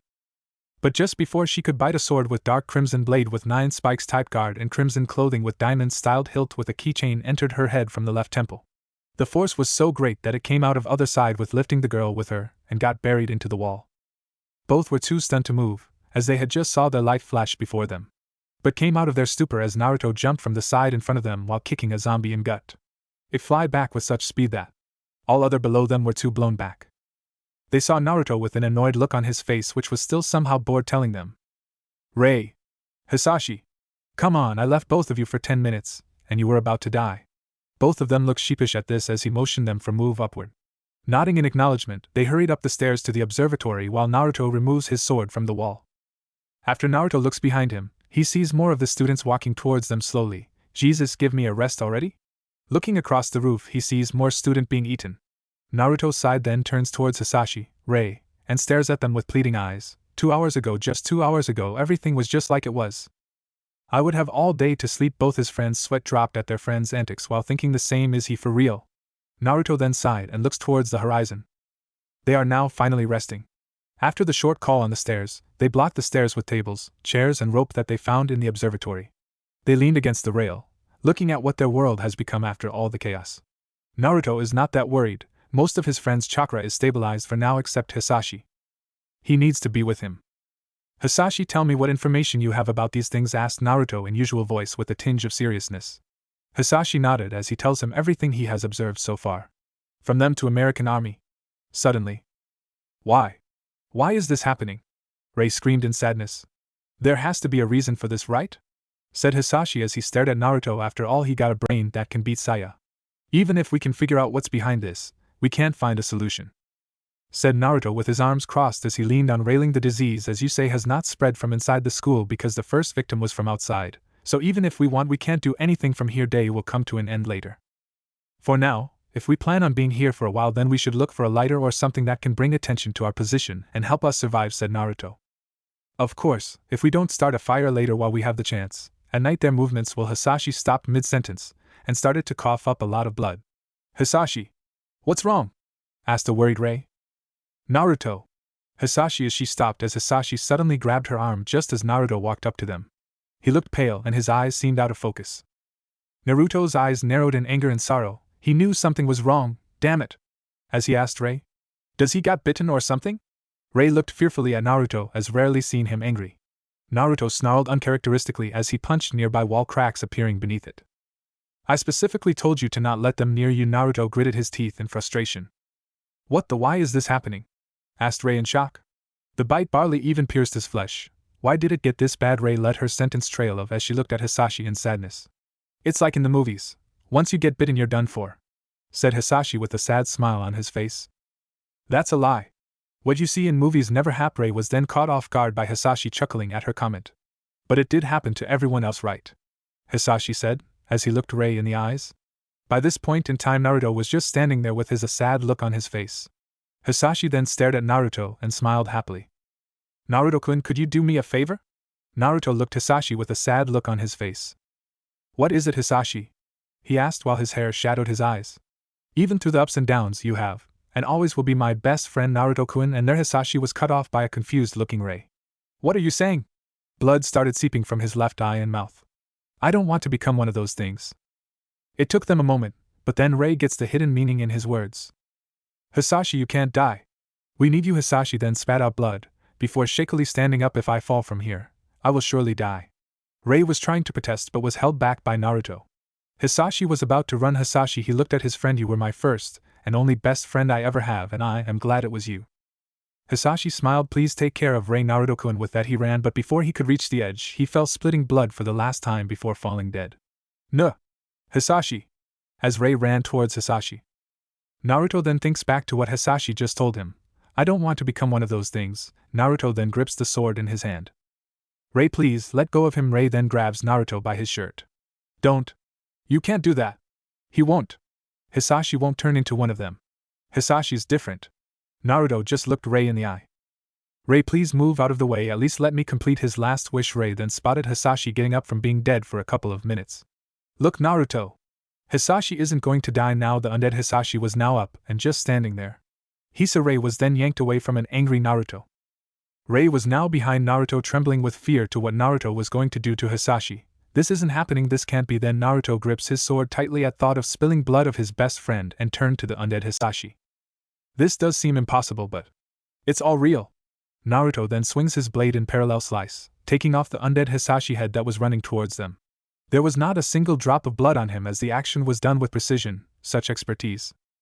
He flicked his blade to the side, removing the blood from the blade, then sheathing it with one swift move. Rei then screams in the top of her lungs. "Hisashi!" Naruto just stood there silently, while Rei fell on her knees. "Why?" He didn't say anything. "Why?" He still says nothing. "Why?" Rei asks with more force. Then Naruto finally answered. "I want him to be at peace," Naruto said while he held his hands to his side. Why did he ask for such a thing? It was at that point that Rei started to bawl her heart out while Naruto just stared at Hisashi's headless body. "I would have let him bite me so I could be with him. I would rather be a monster with him rather than to see him die," she sobbed out. Naruto looked at her from the corner of his eye and said, "I don't think he would have wanted that." She stopped crying and just stared at the ground. "How do you know that, Naruto?" she said with hate. "Oh, I know, you must have hated Hisashi. Am I right?" she said while looking at him like he killed Hisashi. "Because he was dating me. That's why you killed him, huh? Well? Is it?" she screamed out. Every word she was saying to him felt like hot knives being driven into his heart. So Naruto, for the second time in life, just snapped. "Do you even know what you're saying?" he yelled with every word spoken full of sadness and felt shocked. The amount of rage in his voice was so shocking, and more because Naruto never shouts. He is the most cool-headed person in their group. She had just now she realized her mistake. Maybe a little too late. "I liked you, I always have. When we sit in classroom alone, I always want to hold you to be with you, but I can't. You know that I came from a small town, which has history of warriors. My family's traditions are different. If I am bound to someone, it is for life. I can't break this bond even if I had wanted to. I didn't want for you to be like that." The single tear in his eye, Rei was so captivated she had to listen. "I wanted you to enjoy your freedom. Mine has stolen from me before I was even born." At this inside Naruto's mind, Kyuubi's eyes softened as he thought, "I am sorry." He knows that Naruto has forgiven him, but it doesn't help with guilt of ruining a child's life. You were not ready for responsibilities because we were kids. But you kept pushing for it, so I start distancing yourself from me. Rei sat there shocked. Naruto do all this just for her, but her thoughts were interrupted. I knew that Hisashi liked you, so I was fine with it because I knew he will take care of you. She sat quietly after Naruto stopped. She then asked, looking at the ground. When were us going to be ready then? Rei asked. I have been. Rei at his statement, she looked up at him as if asking for an explanation. Remember when I asked why you got held back? I saw you were hurt, and I wanted to be there for you. But Naruto said with a sad smile. I was going to tell you everything. I said you wouldn't understand, Rei said while tears fell from her eyes. Then she thought back on it. You would have broken my heart that day, Rei, but it was already in pieces, so your words are like a foot on it. We have been there for each other since we first met, always looking out for each other, and being there when the other needed it. You never even gave me a chance, Naruto, while Rei continued to cry. In the end, it was her who didn't understand. But you broke my trust. Naruto, she was surprised at what she heard next. I crushed everything except our friendship, Rei. Naruto said with a smile. As she was looked at him the moment he said those words, she knew it was true. He would remain at distance, leave her alone if they were together. He just left that friendship. She now could see behind all the sadness and apathetic look was love. But I still somewhere like you, and I hate myself for that, he said, making her shock. I crush most of my feelings, but there will always remain a part. That's how I am, all of it for her. She felt terrible. Of course they were too young, they are barely in high school, and she wanted to make a full commitment. And just because she didn't get what she wanted, she went and broke his heart in more ways than one. Now she remembered why she went out with Hisashi, so it would make Naruto jealous. That plan backfired as she began to actually start genuinely like him. It wasn't love like what she felt for Naruto, but she knew it would have been with time. But now she knew she had to know why he did come for her. If you loved me, then why? I once asked my Kaa-san, what is the best thing you can give to someone you love besides love itself? She told me, set them free and let them live the life they want. I then saw you were happy with Hisashi, and what little feeling of jealousy arose in me washed away by the smile it brought on my friend's face. I let you go. After hearing his heart-filled words, she felt like she wanted to cry more. For Naruto and the pain she caused him. For herself for having been so selfish. And for Hisashi for bringing him in all this. Naruto chuckled hollowly. When he comes to tell me about this, he even start kissing me. So for my friend's heart I encouraged him. The all I could tears started to fall from his eyes, but he didn't sob but let the water flow. He was the only friend I had in my whole life. Her eyes widened. Only friend. Rei, as she looked up, she couldn't help but let her tears fall. It was all her fault.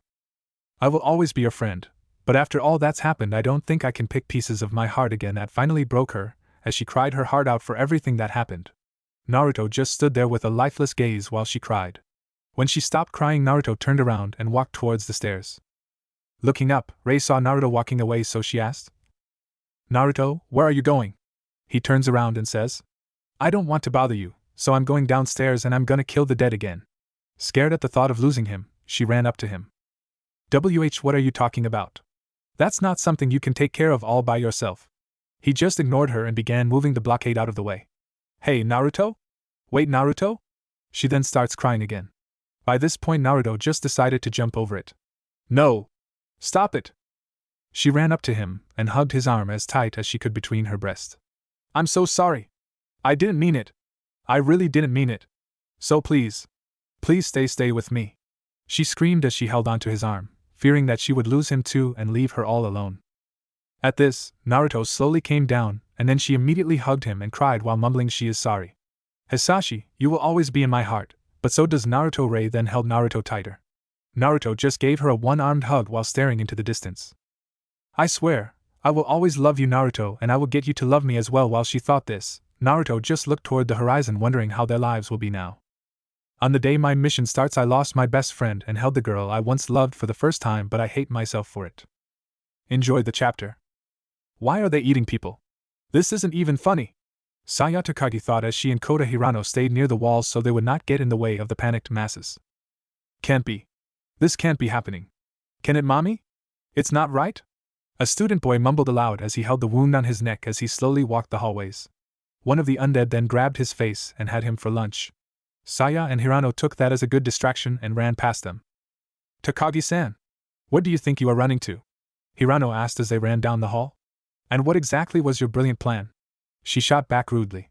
I was going to talk to the teachers in the faculty room, and then he said but was cut off. That's pointless. Saya said. They stopped at a door to look around before running again, this time out on a bridge on the outside of the school. What do you think a bunch of stupid teachers can do about it? But Takagi-san, this is just it's kinda because of this he could not get the right words out, and because of that, Saya stopped, prompting him to as well. I've got a question for you, she said calmly. What is it? She turned and pointed to him. Do you want to die, or do you want to live? Well, that's Hirano said as he looked at the dead teacher next to him. They had the same idea as you. Let's see how that works for them, Saya said, referring to a group of students pounding on a nearby door, which leads to a faculty room. The result was not pretty. As soon as the door opened, the students were mauled by the undead. You want to live, right? Then stick with me. Hirano just nodded, seeing that the loud girl he was with was his best chance to survive. Let's go, Chubby. Although he could do without the names. Naruto-kun, will you do me a favor? What is it, Hisashi? Even through the ups and downs, you have, and always will be my best friend. I don't want to become one of those things. If I fall from here, I will surely die. You were my first and only best friend I ever have, and I am glad it was you. Please take care of Rei, Naruto-kun. Then blood splattered across the roof. With that, Naruto woke up with a start from his dream. Hisashi, I will protect her for you, for me. Rei glanced at Naruto as he was staring at Hisashi's corpse with hollow look. She was a little worried for his friend. He hasn't said anything after that. His bored look is now more hollow than before. What's the matter? She asked. I was thinking about the responsibility Hisashi has left me. What is that? To take care of a brat like you, he said with a small smirk. She puffed her cheeks in aggravation. Mao, that was mean. Naruto chuckled lightly. After all that happened, he needed a break, and this was enlightening. He ran his hand through his blonde and crimson hair. They were at roof for more than 1 hour. Now they have to move and find his other friends. She too smiled, seeing her friends smile. She slowly stood up. I think I am going to call my father again. Naruto nodded his head. All of the sirens seem to have stopped some time ago, but still, I know your dad's a cop. But the emergency line was jammed, remember? He should have called me by now, which means city in chaos too, he thought. Rei just smiled and started to dial in a number. There's a secret number I can only call in an emergency. It rang for a while, but someone eventually picked up. It got through, Rei said in happiness. Dad? Hello? This number, is it you, Naruto? Daddy? Daddy, we're at school and… Is it Naruto? Did Rei give you this number? Is Rei okay? Crashed the signals too. Daddy? Can't you hear me? Listen, Naruto, please protect Rei, the city is… Daddy? Daddy? Bang. It was quiet for a moment, then the call resumed. Got it? The city is in complete chaos, get out of. You should evacuate mission dash. The call dropped. No signal? But he just picked up. Why? Why? Rei called Naruto, only to halt as he saw Rei started to cry. He sighed as he slowly stood up to go near her. Naruto, my dad didn't even realize it was me. She ended with a sob as she wrapped her arms around Naruto tightly, as if he is her only lifeline. Slowly, Naruto too wrapped one arm around her. She didn't have to worry, Naruto will be with her. Takagi-san, I know it is against school rules, but do you have your cell phone on you? Hirano asked as they sneaked through a hallway full of the undead. Okay, they were near the hallway, near a stairwell. I'm a straight A student, she stated with irritation. Besides, even if I had one, who would I call? The police, maybe? Hirano offered. God, you're so stupid, Saya said. Look how serious this is. There's no way people haven't called them already. But yet we have not heard a single siren. So now you know. So this happening all over? Hirano asked, truly freaked out now. You think? Saya replied sarcastically. I am sure the police are dealing with this already, but look how things are. I wonder if we should call the self-defense force or something. I would not expect much from them. I know they can't do much without the government's order, but… That's not what I meant, Saya said with a twitching eyebrow. Well, what did you mean exactly? Hirano asked while accidentally bumping into her. Pushing him away, she said, they're just like the police. What do you think would happen if people were eating people in all the cities out there? Listen, there are 130 million people. How many of them do you think work for the self-defense force? And what if the same things have been happening inside the self-defense force? That should have gotten the point across, but they didn't have much time left because one of them came walking down the stairs. Come on. We need to go. Okay, stuttered the gun freak. You're lucky that Naruto isn't here and one of your friends. I am such a nice person. Saya growled out, irritated that he was freaking out still. Huh? You know Naruto? Hirano asked as they ran. In the nurse's office, a student was freaking out while killing his friend who had become one of the undead. While that was going, Shizuka was gathering medical supplies to put in her bag.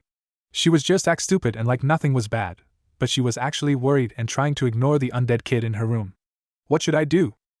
I can't get a hold of the police or the fire department. I can treat them, but they'll just die, and once they die, they'll resurrect.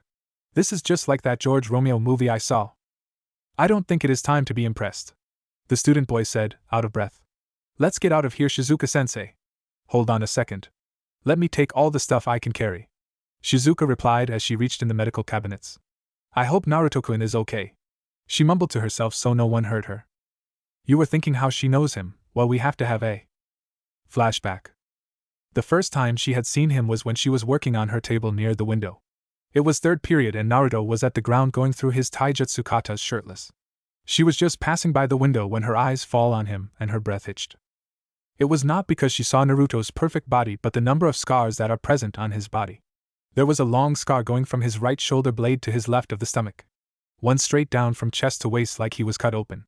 Round scars like impaled by something blunt. Rest were not so big scars. Scars of when one was impaled with bladed weapons. But they were spread on his back too, they were long, almost covering his whole back. Holes like scars on arms at various places, like used to hang him somewhere. Oh my, what would have happened to him? But what made her scare were his eyes. They were empty like he was some faraway place. Slowly she took in his features. His deep blue eyes, his whisker-like marks on his face. Cute. She stopped her train of thought, blushing profusely at that. Slowly she took in his body, which was pretty much perfect except the scars. It was like he was sculptured from stone. There were all muscles but not buff. They were like a perfect structure, which was a result of using chakra to enhance muscles. As she again gazed at his face, she come to a knowledge. He was looking directly at her with his emotionless gaze. She wanted to turn away but can't. It's like he has caught her in an illusion where she would just see the blue ocean which were his eyes. Then his eyes softened as he smiled his lazy smile. Shizuka blushed dark red as she quickly turned away from the window. Her heart was pounding relentlessly. Oh no, he has seen me checking him out, and he smiled now. She was as red as tomato as various thoughts ran through her mind, some of which were not so appropriate. After a few days. So you want me to be an intern for you, Marikoa-sensei? Naruto asked with his bored expression. Yes. The buxom blonde said with a smile. After that day she had tried to get some information about him, which was rather easy as he was most famous. She heard a lot about the boy from students and teachers alike. It seemed that they were right. As the school nurse, I know a lot of the medical field, but I seem to get lost a lot with other subjects. Eh? Well, I will help you with this, Naruto said with a smile. But one condition, she faltered. What would we ask of her? Many incoherent thoughts again invaded her mind, but she shook her head, but there was pink tinge across her face. She stares at him intently, leaning forward. He looks serious but suddenly smiles at her, his closed eye smile. Will you let me sleep here? She face faulted hard with a large blush. Her thoughts were not pure. But she should have expected it. All students say he is best in everything he does, studies, sports, management. He is kind, gentle, don't bully anyone, but the most stressing trait of him is that he is completely lazy. He would miss most of the classes, even the sports ones, so that he could sleep somewhere. She slowly lifted herself from the floor and laughed nervously. That's all right. Naruto nodded with a smile. Well, you can ask me of anything, I will answer you. I am pretty knowledgeable for book smarts. She nodded happily while giving him a hug. Thank you, Naruto-kun, she squealed. Naruto chuckled as he patted her head. And for some reason she felt good when he shows that affection, as a warm feeling enveloped her. She let go a bit reluctantly. Do you know some of the medical field? Shizuka asked, very interested in knowing what he knew. Yeah, my mother taught me some simple stuff like first aid and making natural medicine from herbs, something like that, he said casually. Oh.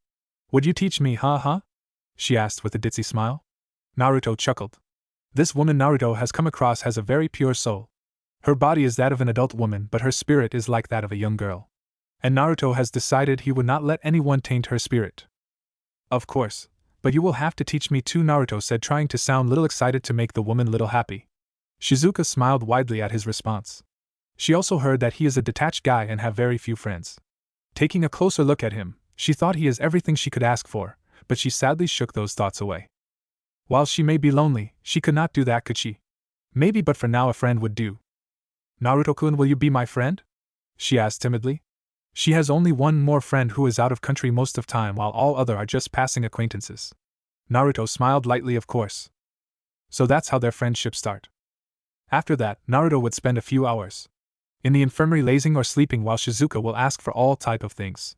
From general information like what's going on around the city, new medicines to clothes, even undergarments.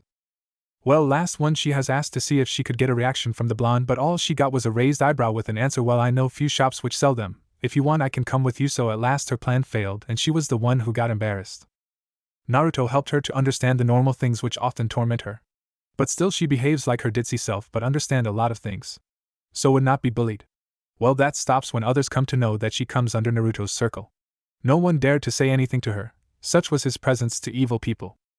Shizuka has come to know about this from some rumors she overheard. She was inwardly happy that people were relating her to her Naruto.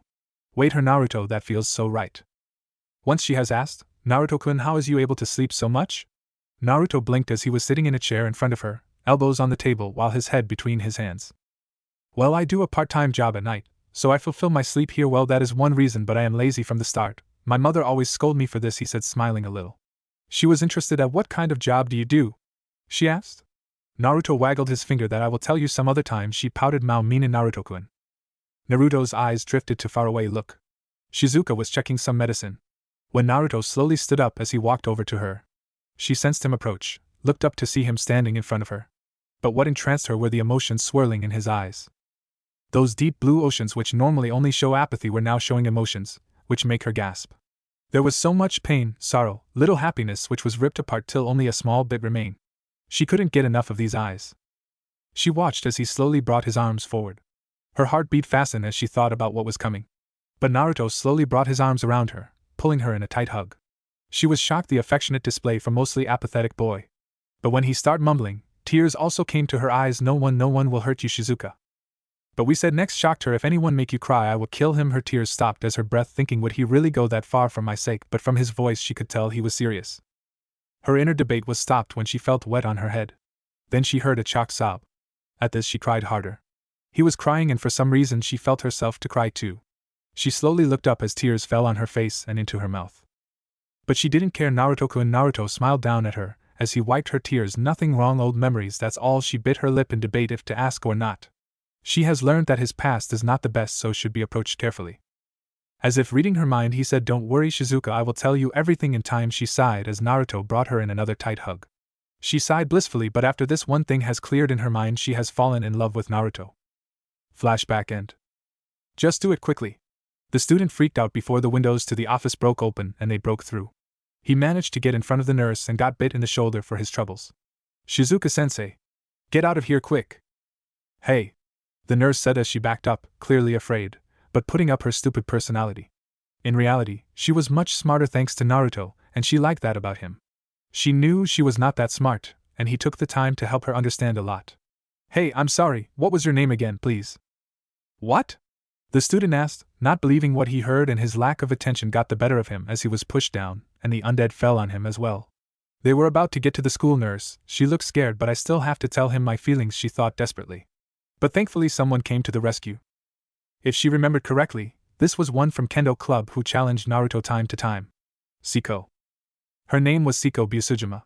She has long and straight bluish indigo hair with a triangular fringe at the front that barely touches the ridge of her nose, and she has bluish purple eyes. Like most of the students, she wears the normal school uniform but with long skirt, even though they do have Kendo uniforms. Another notable thing about her is that she had large D-cup breasts. Siko easily took them all down in a flash. When the undead were dead yet again, she walked over to the student who had been bitten and said, I am the captain of the Kendo Club, Siko Busujima, a sophomore. What's your name, kid? The kid coughed out some blood and stuttered out, Ishi. Ishi, you did a great job protecting Dr. Marikawa. I commend your courage. She said softly. You do know what happens to you once you get bitten. Do you want your parents and friends to see you like that? If the answer is no, I will end your life as painlessly as I can. But I've never killed anyway before. The boy stared at her for a moment, knowing it was the end for him either way, and smiled weakly. Please do that. As she took up her sword to get ready for this, Shizuka panicked. Wait. What are you going to do? You're the school doctor. I got it, but stay out of it. This young man is going to die with honor, and I am going to make sure that he does, Siko said as she readied her wooden sword. Ishi laid back and smiled before it all went black for him. Shizuka looked on in horror, but she did not have time to grieve because they came in through the doorway this time. Siko looked at them and gave off her sadistic smile. But before she could start, the nurse wailed a name that has haunted her for a long time, which also stopped her in her tracks. Naruto-kun, where are you? Shizuka wailed childishly. You know Naruto-kun? Siko asked, surprised.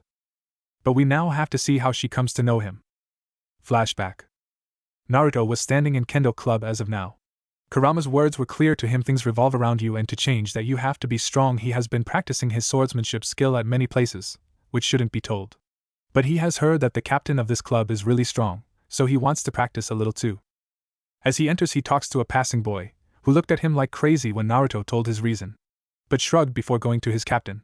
Naruto just stared at wall bored.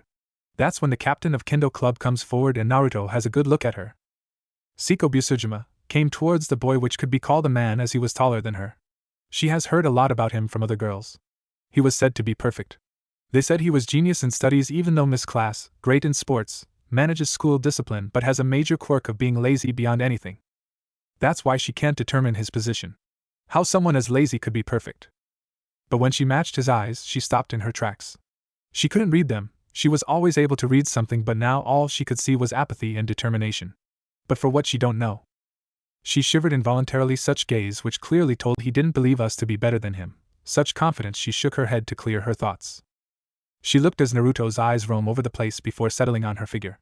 So you want to challenge me? My name is Siko Busujima. Naruto blinked, still looking bored, as his looks say he didn't want to stay here too long. Yeah, I want to challenge. I am Uzumaki Naruto. Girl nodded before speaking. I accept your challenge, Uzumaki-kun. Naruto blinked owlishly. That was pretty fast. They got on the mattress opposite to each other. First bowed both, then the match was started by a shout of start. She settled into her usual stance, while Naruto shifted into a really loose stance. It was the mix of the original and his laziness. He has learned this style from the scrolls his mother has left in the Forbidden Scroll in Uzumaki clan blood seal. Both stared at each other for a few moments. Suddenly she charged. Naruto remained at defensive, as he, instead of blocking her attacks, he let them hit at an angle which greatly reduced the effect in compared to normal style. This goes for a few minutes. She was surprised with his simple yet effective move, which showed that he was not any random man who wants to pick a fight. She again gets on offensive, but result was same. She was attacking, he was deflecting. As he was fighting her, he noticed that she had a serious face on, which she usually had when fighting, but there was one time when he saw a spark in her eye when someone was about to give her a challenge. However, that died when she beat that person. Maybe he can provoke that side and really see what she could do. He felt that she was holding back a lot. Siko noticed that crimson blonde's expression hasn't changed at all. He was looking as bored as he was when he came, with his half-lidded eyes with a lazy small smile. It felt like he wasn't even trying. Normally, she was a nice person to everyone, concerned about their well-being, but that smile provoked her other side. Her sadistic side. He was holding back like she was, and she wanted to see how strong he was. Like that, the shift happened. She gained her sadistic smile as her eyes showed her bloodlust. She strikes came more rapidly and with more force. His eyebrows rose at this. Naruto had to admit she was good, and man, she was strong. He actually had to tighten his grip around his kendo stick, which is a great accomplishment if you take in his physical properties. He could also felt about chunin amount of chakra present in her. So she has trained her mind and body to a level that she was able to increase her chakra reserves. What a great spirit. He looked back at her face to see that sadistic smile, and he wondered off-headedly if she was turned on by this. But a perverted comment from the fox made up for it. That was a mistake to be distracted like that, because she got in a hit on his cheek. The strike was so fast that it drew some blood. Siko looked on wide-eyed, and she lost her sadistic side in concern for her opponent. However, before she could ask if he was all right, his expression changed to that of confusion, like he didn't even felt it. He reached up to touch his cheek and wiped the blood off with his thumb before seeing it, then bringing it closer to his mouth it clean. That scared the other club members and made her a bit nervous plus embarrassed at his. She blushed red, finding the scene hot. But she has to think. Somehow he looks more sadistic than before. He gained a gleam in his eyes as apathy is replaced by amusement. He got a dark grin. She shivered at his look. From what she has heard about this boy, he shows little emotion, and when he grins, it always brought trouble. He chuckled lightly. Tossing his wooden sword in air, he got in a wide stance. His legs were apart, one in front, one in rear. Knees bent lightly. That's when he caught the sword with his left hand. People don't know it, but he is ambidextrous. His right hand is for strong strokes, while left has more precision and speed. He caught the blade in a reverse grip, while right hand was forward with blade rested on back side of his palm. Siko stared at Naruto in surprise. His stance has completely changed, but which style does it belong to? By the looks of it, can't be a no-name. Her thoughts were interrupted ready. She blinked, and he was upon her. But thanks to her years of training and hard-earned instincts saved her, as she raised her sword to block a low swipe. But to her surprise, her sword rattles a little. He then revolves to the right while switching his grip, now come down with a downward swipe, hitting his opponent's sword a little up from before.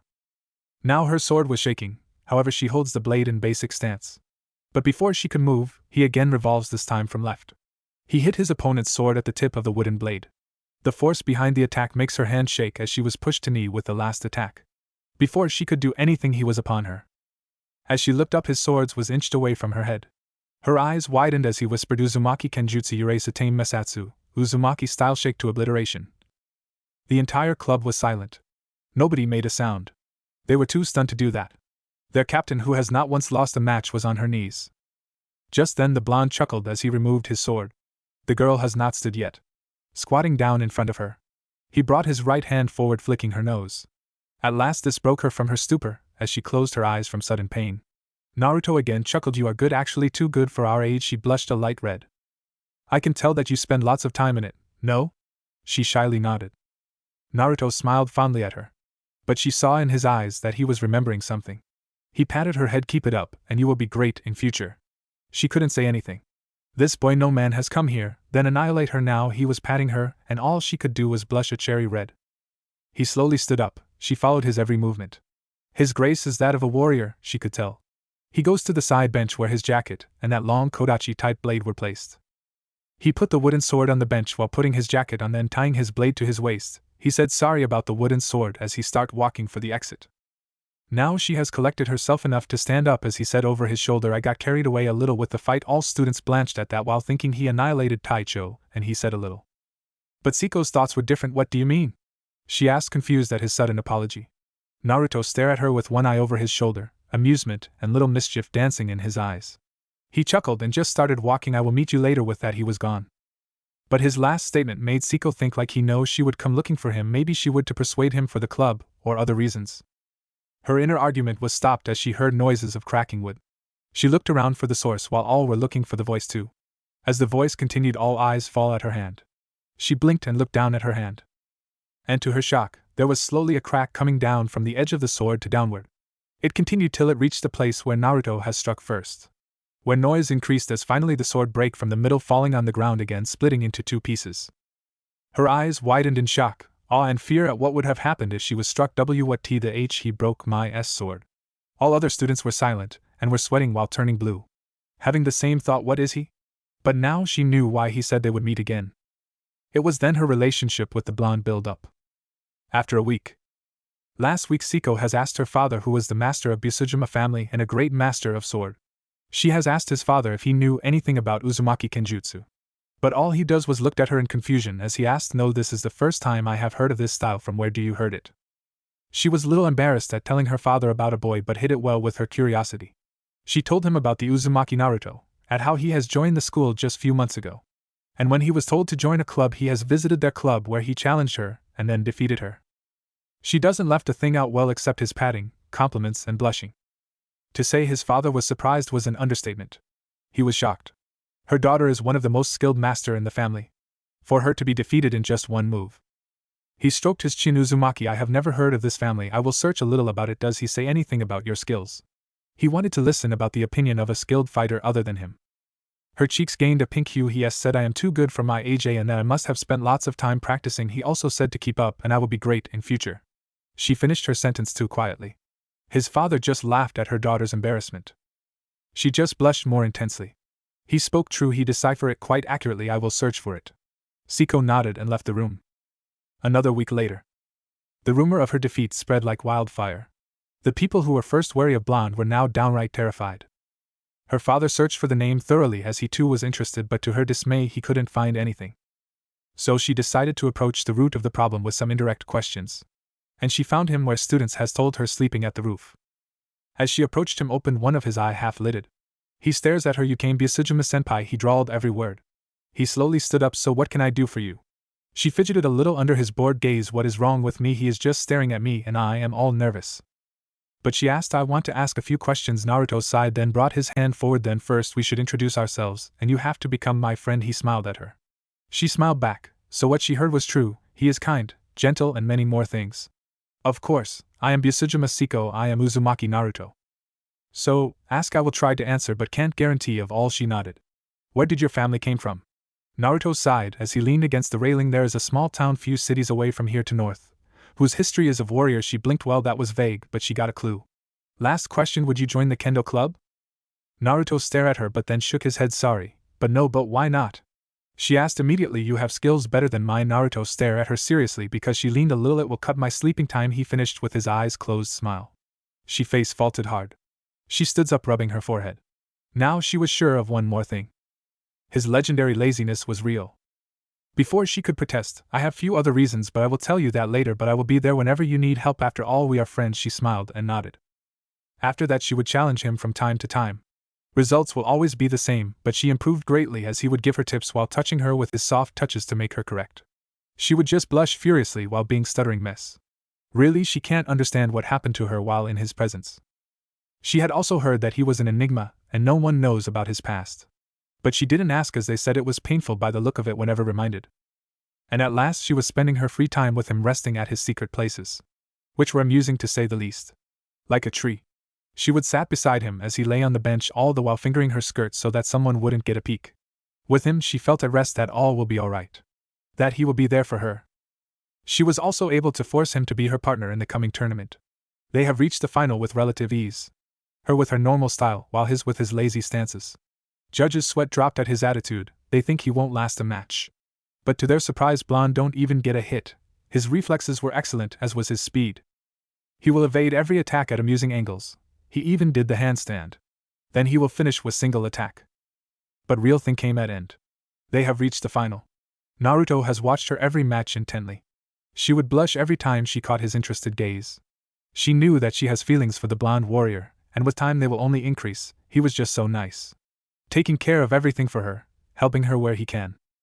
She was starting to feel like he could solve her every problem, and she could rely and trust him for whole life. As she was returning from stage after her last and finals, when Naruto passed her whispering, "You were great up there," she blushed a pink shade. All other club members know that she has feelings for him but dare not to say anything. They were scared shitless about what would happen to them if they do. But still giggled perversely among themselves. They all have arrived to see the tournament and cheer for their team. Which they did pretty hotly if the huge banners and all the shout was any proof. As Naruto climbed the stage, he looked at his opponent in boredom. He was guy with black shaggy hair, tall structure but still little short than him.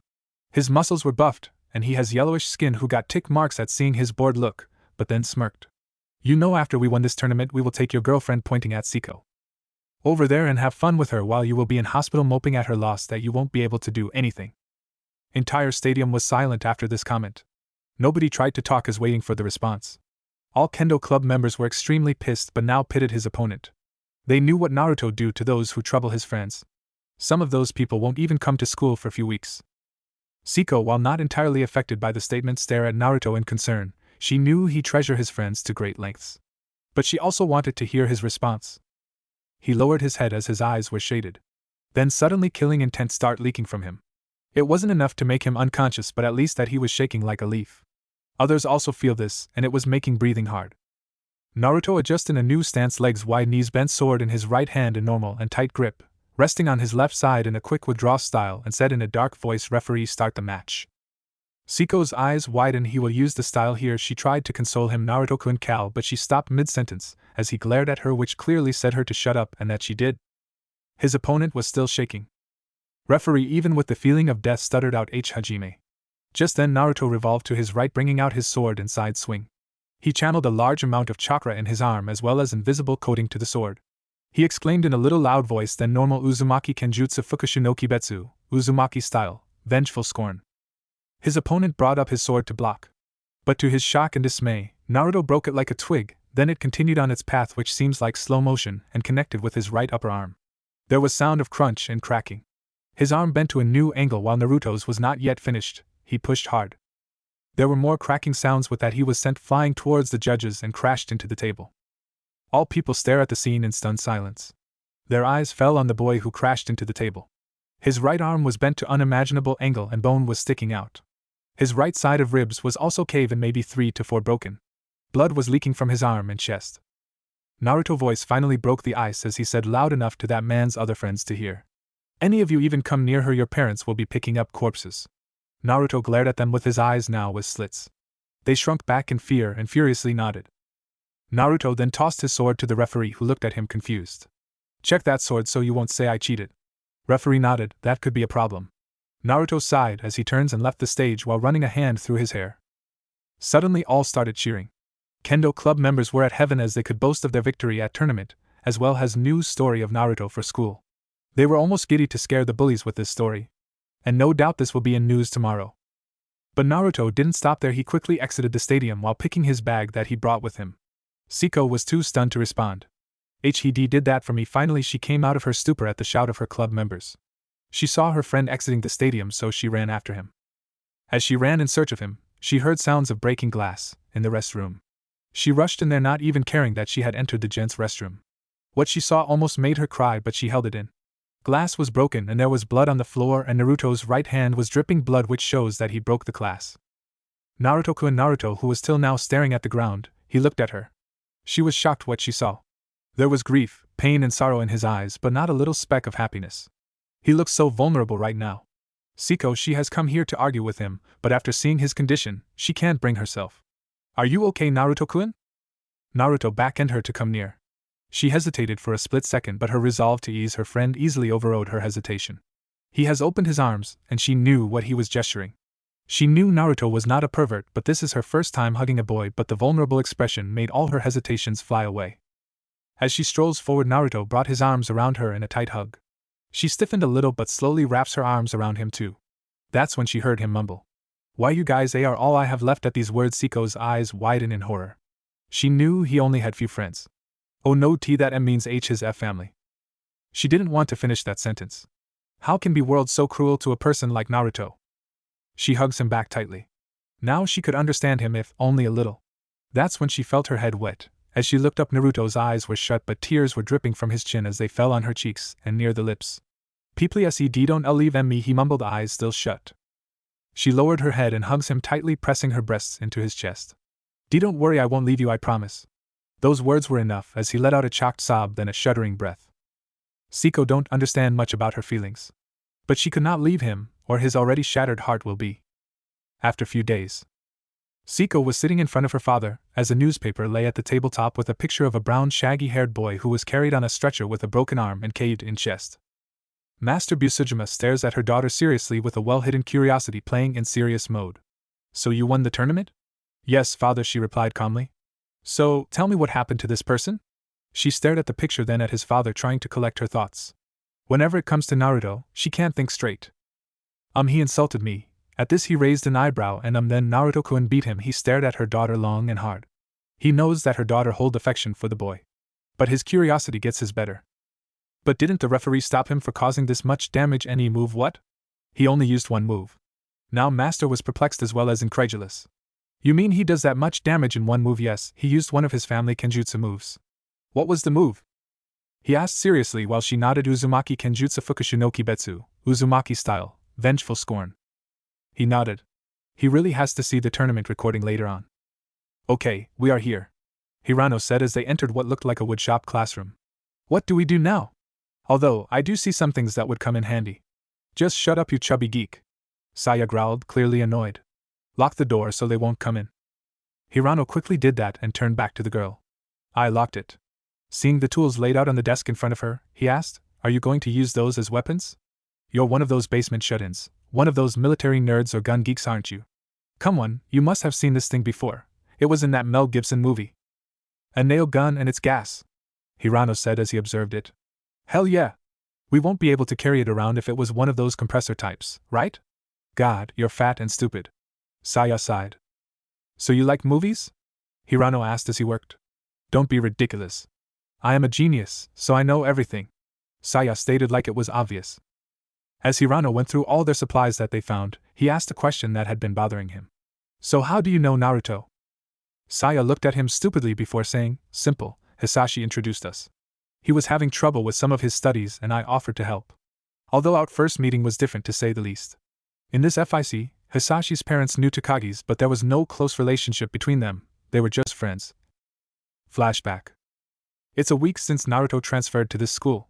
Now Naruto and Hisashi were standing in the hallway during lunch break. We can see Naruto leaning against the window sipping his orange juice can with a straw.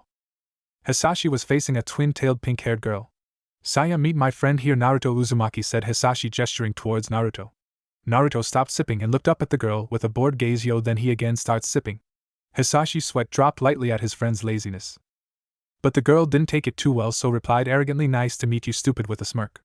Naruto took another sip before looking at the girl with his usual gaze. Hisashi looked between the two nervously, like waiting for a bomb to blast, but what happened next was great. Did you say something? Asked Naruto innocently. You could even see the question marks over his head. Hisashi's face felt hard while Saya has gone white to blue to red with anger. As Hisashi slowly stand up, he tried to stifle his giggles, but was horribly failing. Girl grew some tick marks. How dare you to ignore me? I am genius, you know. Naruto blinked at her confusingly. So? Hisashi could not control anymore, so burst out laughing. While Saya stared at him as if he was crazy. So yes, so you are a genius, good for you, but what it has to do with me? Girl tried to come up with a retort but couldn't. He was right. What his reason to know she was a genius? He didn't even know her. Hisashi slowly controlled his laughter and spoke, actually, Takagi, Naruto here come from a literally small town, so in studies he is not that good. Could you help him? Girl first blinked but then gained a smug look. So you want help? How many days you need, idiot? Then I will decide. Naruto thought for a moment. 5 days will be enough for this term, and nodded to himself while in thinking pose. Takagi and Hisashi stared at him in shock with jaw drops. Man, are you really thinking of completing half syllabus in 5 days? Asked Hisashi incredulously. While Saya just stared. Naruto looked at him in confusion. Yeah, people said that I am fast at learning things, so it will be okay. While he really thinks he can do that much in only 5 days, even I can't do that. Then she gained a smug smirk. Well, then we will see about that. If you fail, you will announce yourself that I am better than you and a genius. Naruto smiled lazily and shook her hand. Deal. After that, he studied 5 days with Saya. The girl was just too shocked. He would spend about 15 seconds on one page before continuing, means he would complete a book in only 1 or 2 hours. And if she asked something from previous material, he would answer yawning without missing a beat.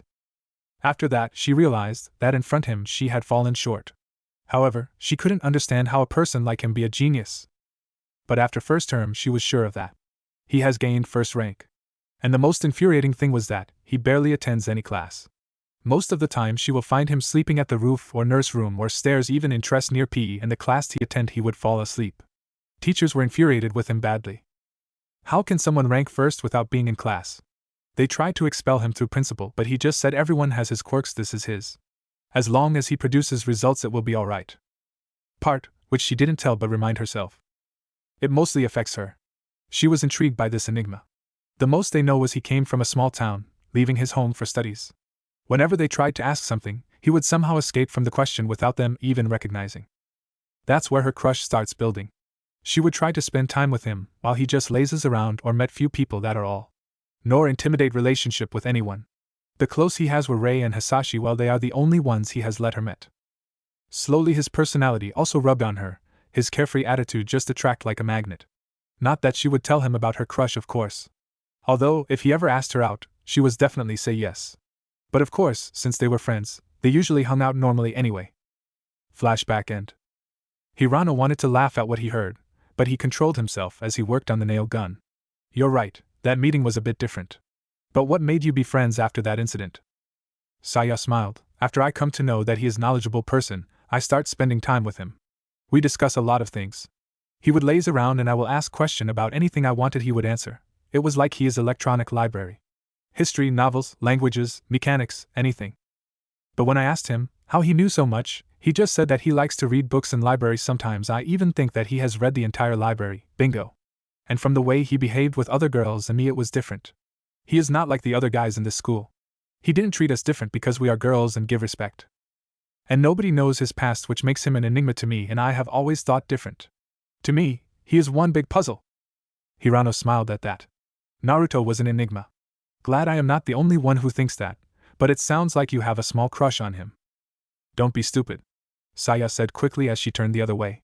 She had a blush on her cheeks. How could she not have a thing for him? He would always listen to her babbling, answer her sincerely, and never belittle her behind her back like others. He was always there for her when she needed. He was such a nice guy, a bit lazy, understatement of year, that she needed to solve, and that lead her to liking him.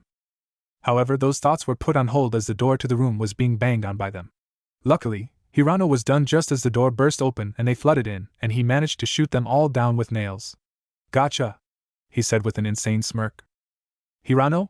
Saya asked, a bit shocked. It was at that moment that Naruto and Rei decided to move out as well. They were using a nearby hose. Hey, all they had to do was knock them over and so they could fall on their heads and stay dead. It was simple, right? Or Naruto could kill them, but he suggests the first. It was also not time to show his full abilities. They are for emergency, well, more emergency than this. Are you ready? Asked Naruto. Yeah, turn it on, Naruto ordered. As soon as the water came, he channeled chakra to his feet and be prepared for backlash of the powerful water hose. They were starting to come through, so he needed this thing under control. Just as the pressure came, his balance downed a little, but he quickly recovered, aiming his pipe at the stairs. All of them were blown away where they hit their heads or something. You see the drill and the nails over there? Hirano asked as he kept on shooting. Will you put them in a bag or something? Excuse me? You're nobody to me, what makes you think you can order me around? Saya said, clearly offended. He looked back at her with his killer face, freaking her out, before the face changed into a smile. Please? Sighed, the pink-haired girl relented. All right. Why? Because of Naruto. Saya said arrogantly. Yeah, I can see that. Oh well. Hirano said with sigh, as he should not be surprised. He then straightened up and became serious as he held his nail gun at the ready. Hey, you're on the ball all of a sudden, Saya said with a smile. Something click in you or what? I don't know. But I guess it did, Hirano said excitedly before they rushed out of the room to escape this place. Now let's go and find Naruto. I am sure he had found some other of his friends. Right. Saya agreed. Or he could still be trying to sleep somewhere, he added as an afterthought. Saya's sweat dropped big time, but with their blonde friend, it is still possible. Only he has the guts to sleep at a time like this. She agreed with him at this. With the both of them, they would surely survive this ordeal. Man, it was definitely a great idea to use the fire hose, said Rei in astonishment, as all of them were blown completely off the roof from the water. It definitely cut our time short, replied Naruto. His voice and attitude was definitely back to normal. No enthusiasm, no fear, just disinterest. Sometime Rei couldn't help but think if he even considers current condition a threat. I remember what we learned in middle school. Hisashi, but her sentence came to an end when she said that. Hisashi was taboo for them, and after remembering such a happy memory, she looked at the ground in sadness while he looks at sky and sighed. Hisashi will always be with us in heart and memory. He wouldn't want us to be worrying about his death at a time like this. Rei nodded at that. Hisashi wouldn't want them to brood over it. It should be fine to get going now, said Rei with Naruto nodding in acknowledgement. It's gonna be a different story inside the building. Are you ready for this? Rei's response was to hold up his sheathed sword. She has always marveled the design of his sword, it's so beautiful. Naruto looked at it for a moment before grabbing it. Their hands briefly made contact when he did. Rei looked at him for a moment, and he stared back, not missing a beat before he slowly turned away with putting sheath on the belt. Let's go. Rei nodded sadly, knowing it was an accident and that he didn't mean to touch her. Earlier he did was to just comfort her. I will make it up to you, Naruto thought Rei before Naruto ran on ahead, bending low, hands at his sides with left gripping the sword. He was making no sound or any other unwanted thing, just like a ninja, and then beheaded one of them out of the way. They then proceed to the stairs. In the school, Naruto and Rei ran down the stairs as fast as they could. At least for Rei. Where are we going? Asked Rei. Naruto stopped before going down the next flight of stairs to look at Rei. We will find my friends, he said with a lazy smile. And we should go look for other survivors and work together to get out. You are all locals, so you'll figure something out. Yeah, you're right, said Rei happily. At least I know my dad's okay. Oh, you should try calling home as well. Naruto smiled lazily at her, deceptively hiding his pain. I live alone, you forgot? Rei giggled at her mistake. I really forgot, not able to see past his mask. It's not like I have anyone to call to. On the outside, Naruto just chuckled lightly as he always did at her expression, but on the inside was another story. Of course I didn't mean it like that. All I want is at school. Naruto? Asked Rei. He snapped out of his thoughts and looked to see Rei's worried face. I'm fine, Rei, he said with a small smile. She looked at him for a moment before smiling softly. If you say so. By the way, where are we? I don't have any classes in this part of the school, she said, ending in confusion.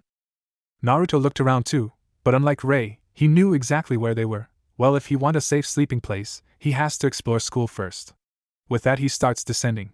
Come, being closely followed by Rei. And be quiet, they only react to sound. How do you know that? Naruto sighed. I ran among them for 10 minutes before I saved you at roof. How do you think I survive? She blushed in embarrassment and smiled sheepishly. However, he continued, in this situation we need to be insightful and of intellectual thinking. Rei nodded. Her friend's calm demeanor and his thoughts are always awe-inspiring. Saya and Hirano were in one of the school's hallways trying to experiment. Right now, there was only one of them in the hall and they wanted to see just what their full capabilities were by throwing a wet rag at them. What are you doing? Hirano asked, looking nervous. Just be quiet and watch, said Saya as she wet another cloth from a water bucket. She then threw the cloth again, only this time she threw it at a locker. The now dead student then walked up to the locker and started to bang on it as if it was trying to get through. You see that? They didn't react when something hit their bodies. Their senses are dead. They only respond to sound, most likely they can't see either. Otherwise they wouldn't bump into the lockers. Finished Saya. What about heat? Asked Hirano. I am sure we'll get plenty of opportunities to find out. Let's go, she said after standing up from her position. So are we going outside? Asked Hirano nervously. What are you trying to say? She asked, irritated with the boy. Well, I hate walking, he said with blue lines on his forehead. She turned to him, fully scolding. That's why a chubby geek is so. He cringed. You can say that again when you are old enough to get driver's license, she said hotly. But she didn't continue because she was staring at more of them closing on them. Another one of them charged at her, only for her to knock it away as if it was nothing. Siko and Shizuka walked briskly through the hall, knocking them away when they got to close. The faculty room? It's going to be a pain to get there. But all the car keys are in that room, said a jogging Shizuka, causing her to bounce. Siko then knocked another one of them away. Why don't you kill them? You can do that easily, can't you? Asked a curious Shizuka. I mean, Siko did kill all the ones in her office, so why is this different?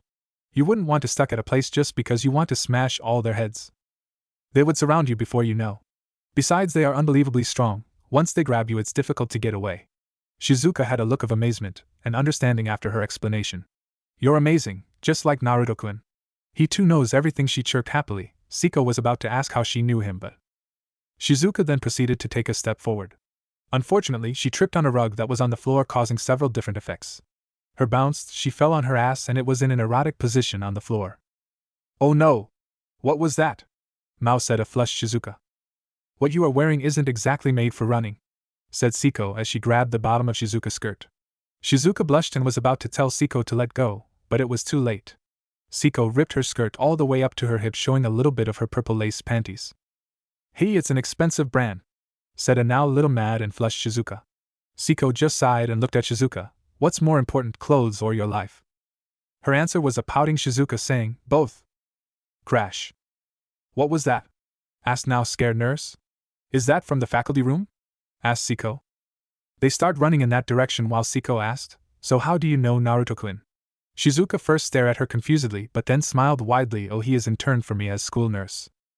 Siko blinked but has to ask one question, but how do you get that lazy ass help you? She smiled more widely. Oh. It's simple, I let him sleep in my room. Siko face faulted at that. She stood up while mumbling should have known. With that, she again started running. If you keep shooting them, how will we learn about them? Saya said, having already learned quite a lot. Their senses, except for their hearing, were dead. Please you help me fight them too, Hirano countered. Why do I have to do that? Saya asked loudly. The magazine is almost empty. So what? Why don't you just reload it? Saya shouted. But they're there right behind you, see? Hirano said weakly. Saya looked and let out a shrill scream, alerted everyone and everything to their position. That was Saya, but she is one floor down. He knew he would not reach in time if he used stairs. Follow me, he ordered as he starts running in different direction. Ray blinked but also start running. Where are we going? He didn't answer as he suddenly entered an empty class. Ray entered a little later, but he was standing in the middle of the class. Hurry behind me. She looked confused but complied at hearing his urgent tone. I have done enough of my physical workout. It should be easy even if it is a 3-meter thick concrete. He has made his own version of chakra control. To suppress the chaotic nature of his chakra, he has to spread it in his entire body, while pumping more in the limb he want to attack with and then release at one go at a focal point. But he has to reinforce his muscles and bones too. However, for him a chakra powerhouse. He can do it for weak while still able to stand. Just as she got behind him, he lifted his leg of the ground while gathering chakra in his whole leg. Here it goes.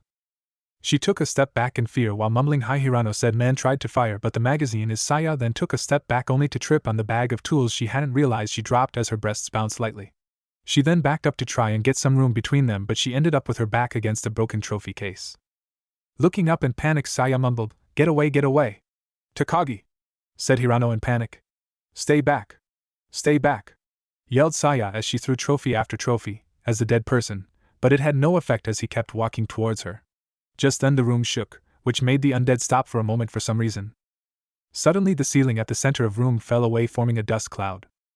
Looking around, she couldn't find anything to defend herself with. Just as the dead man opened his mouth to bite her, she saw something at the corner of her eye. She picks up the item, pointing it at the undead, and shouted, "Stay back!" This is the scene Siko and Shizuka arrived. At first glance it looked like the dead man had gotten Saya, but it was actually the dead man's blood that went flying. Saya was holding a cordless power drill that was currently drilling in the chest of the dead man, who was still trying to move forward. But Siko couldn't do anything from her position, she was too far from where Saya was.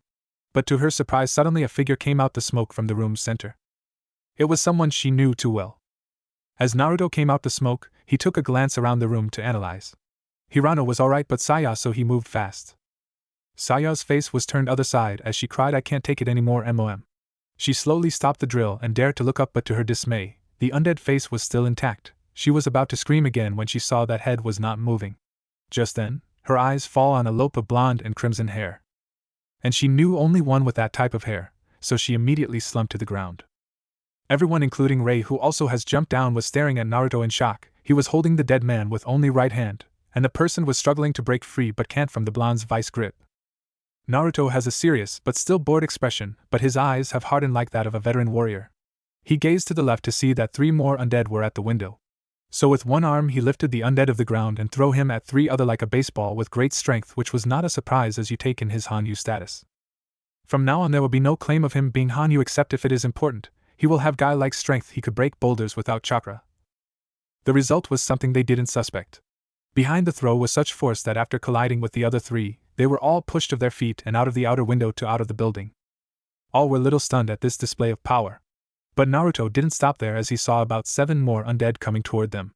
He put his left hand on the hilt of his blade as he bent down in a low stance with wide legs. Then he seemingly vanished from the sight. Only Siko was able to only see a little blur of him. There was silence for a few seconds. They located Naruto on other side of hall ahead of all undead. Then he flicked his blade like for removing the excess blood and sheathed it in one swift motion. With a click sound he turned around and started coming back towards the group. All of them didn't move, but as Naruto passed the second, blood erupted from their heads from different location. Some were sliced of head parts, other a deep cut in the center, and many more. As he reached the group, all 7 of them fall behind him. Just then Rei came out of her shock as she ran for Saya with Shizuka in tow, who knocked Hirano off her feet with her bouncing breasts, asking Takagi-san, "Are you okay?" And Miyamoto, Saya mumbled. Meanwhile Naruto was shutting the door while staring in the distance. Siko came from behind. Naruto asked without turning around, "Are you okay, Siko?" She smiled. He always know who was where, yeah. As they moved back to the group, Rei was trying to calm down Saya while Shizuka and Hirano stood at side. Well, Shizuka was spacing out a little. Siko decided to speak. "You all know the school Dr. Marikawa, right? And I am Siko Busujima from Class 3A. Miss Busujima, I remember you won the national championship last year with Naruto, where he also caused some fiasco. I'm Rei Miyamoto. I am in the Spear Martial Arts Club." "Oh. I am Kota Hirano from Class B. Nice to meet you," Siko said with a closed-eye smile, getting a gasp from the boy, as he was not used to having hot girls talk to him. "And I guess I don't need an introduction." Naruto chuckled. It was at this time that Saya regained some of herself. What was once a normal day became a hellish nightmare. Seeing people die, get betrayed and turned into monsters, she had to let out her pent-up emotions. "Why are you guys being so warm and fuzzy? Why are you being so polite to her, Miyamoto? You flunked last year, you are same age, and she is not your elder." "What are you talking about, Takagi-san?" Hirano asked while Naruto grimaced. He knew what going on. This was what he called the snap for situations like this. He had his in the previous world at age 7. "Don't even try to make fool out of me. I am genius, you know. Once I put my mind to it, I am invincible," Saya shouted. I'm. "It's okay, that's enough," said a person from behind her as said person put their hand on her shoulder. Snapping out of her crazed state, Saya looked to see who it was, only to meet the eyes of concerned Naruto through the mirror. "My clothes are all dirty," she said, still in a daze. "I'll need to have mommy take them to the cleaners," she said in a quiet voice as tears gathered up in the corners of her eyes. She then looked up into Naruto's eyes, expecting them to show pity, or even distaste for her being like a little girl. But all she saw was kindness, sincerity, and worry in his half-lidded eyes. Her emotional barriers finally broke as she turned around and buried her head into Naruto's chest. The last straw was when she felt Naruto's arms wrap around her in a comforting embrace. Like a river, tears flowed freely as she clutched onto Naruto like a lifeline. She cried into his chest as if he was her lover trying to console her, as if he was silently telling her everything would be okay. Naruto held her against him, letting her cry her fears and sadness onto his chest. He held her as a close friend who will always be there when she needed it, as he had told her. All the other watched the touching scene, the only sound being made being Saya as she cried her heart out. Naruto just stared out of window and sighed. It will take a little time for her to adjust the idea kill or be killed, but she will understand she is still a genius after all. After 15 minutes. After everything settled down, they all moved into the main office. This should do it, exclaimed Hirano as he put one more box of textbooks on the desk in front of the door. Siko too wiped some sweat from her forehead. Looking around, she saw the condition of the others. Rei looked ready to collapse. She was breathing a little hard, making her move up and down in tandem with her breathing. She appeared to be on her last leg. She could tell the girl has gone through a lot today. Pain of loss was visible in her eyes, which she tried to hide with a smile and with addition of fatigue. Shizuka appeared to be sitting on a chair as well, except she was using her incredibly large as pillows as she rested on a desk. She might look alright, but Siko could tell she was scared before, but now it's like she has no worries. She didn't know why, but she sure want to feel like that right now. Saya was in the small restroom washing her face free from the blood she had earlier, her swinging back and forth, and she rubbed her face roughly trying to get all the blood out. Then she looked at the last person and sweat dropped largely. Naruto's head was on table, and he was snoring slightly. She reached to him and shaking him awake. Naruto slowly woke up as he looked at Siko, whom folded her arms under her breasts, picking them up a little. He blinked. Naruto-kun, it looks like everyone is out of breath, but why aren't you helping Hirano-kun and me with the barricade?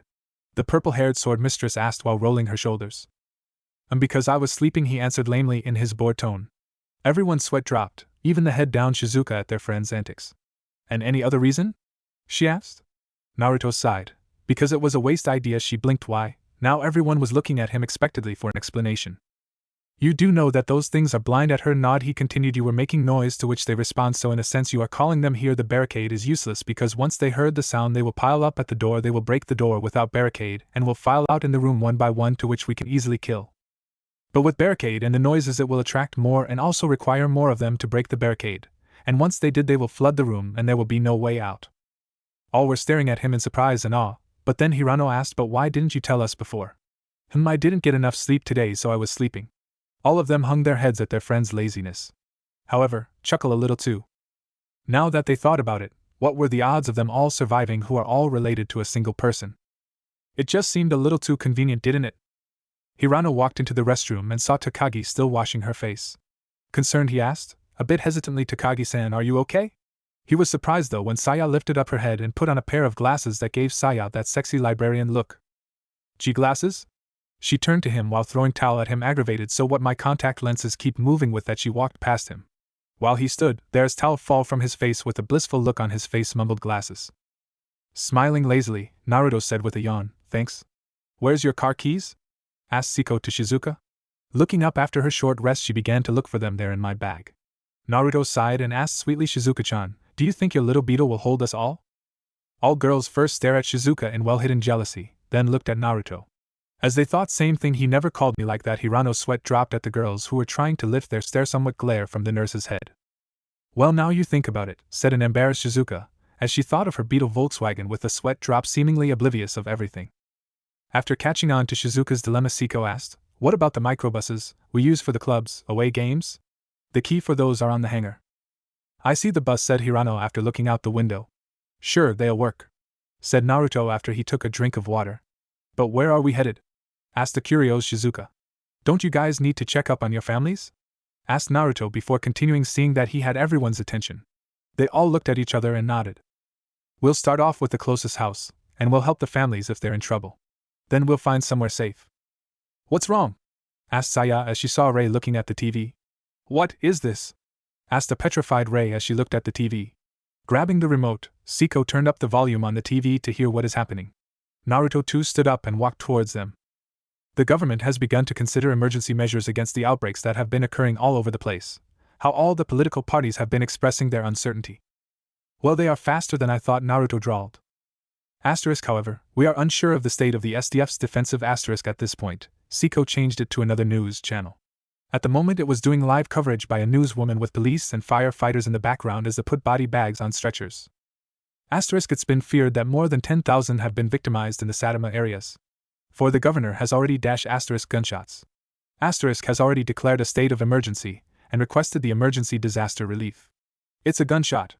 It seems that the police are finally using firearms. From what I can see here, no. The camera fell over and they escaped them. And no, let go. Help. The camera then fell to the floor. The last piece of footage being shot before it was cut off was a bleeding leg being dragged away. All the others could do was look at the TV in shock and fear after what they had just seen, except Naruto, who sighed. Well, at least we get the news. All heads snapped at him with incredulous expression. What? He shrugged. You forgot we came down from the roof. Entire city is visible from there. So they out. The channel was then brought back to the news studios, where another newswoman began to read from more reports. There's been some sort of problem. From now on, we'll be broadcasting from the studio here. As you can tell, the situation outside has become grave. We advise you please stay in your home unless necessary. Once it's safer outside, we'll bring you information about the ongoing situation. That's all? Why aren't they saying more? Asked Hirano. Because they're afraid of causing panic, said Saya with a frown. Even now? Asked Rei. Because of what just happened now, said Saya as the others stared at her as she pushed her classes up. Fear leads to chaos. Chaos leads to anarchy? How would you expect the government to deal with the living dead in a time of anarchy? Said Saya as grabbed the remote from the table and started to change it to another channels.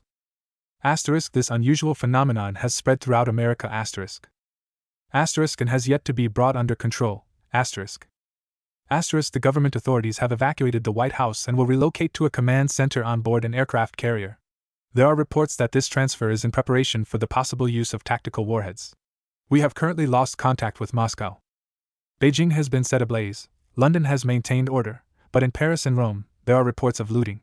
Government officials have declared The signal was cut off again. So they are everywhere. Naruto sighed as they saw a picture of the White House, where the disease was said to originate in America. Well, lucky us, he finished with a chuckle. But how? Hirano said. Everything was normal when I checked the internet this morning. Rei started mumbling. I can't believe that it took only a few hours. For this world to come to this, don't you feel the same? There must be some place safe, right? Trying to reassure herself more than anything, she unconsciously grabbed a hold of Naruto's sleeves for a few seconds. Everything is going to go back to normal, right? That's not going to happen, Saya stated bluntly. You don't have to be so blunt about it, you know? Naruto deadpanned. This is a pandemic. There's nothing we can do, Saya said defensively. Oh, a pandemic, Shizuka said worriedly. It's when an epidemic of infectious disease spread. The entire world is experiencing the same outbreak. You mean like influenza? Hirano offered. I don't think this could have happened by accident. Naruto thought aloud to himself as to what it all could be. Stuff like this doesn't happen in a matter of minutes, or even hours. As he rested his cheek on his fist. This is exactly like the Spanish flu in 1918, Saya said to herself aloud. More than 600 million got infected and 50 million died from it. Think about recently when there was a new type of influenza that had people worried. Isn't this more like the Black Death from the 14th century? Shizuka replied, making the all-sweat drop while Naruto chuckled lightly. He was immune of her antics by now. They had learned about that, and it was as scary. 1/3 of the European population died, during that, Saya commented. So how did the outbreak finally end? Rei asked quietly. Well, there are many theories, but Shizuka replied.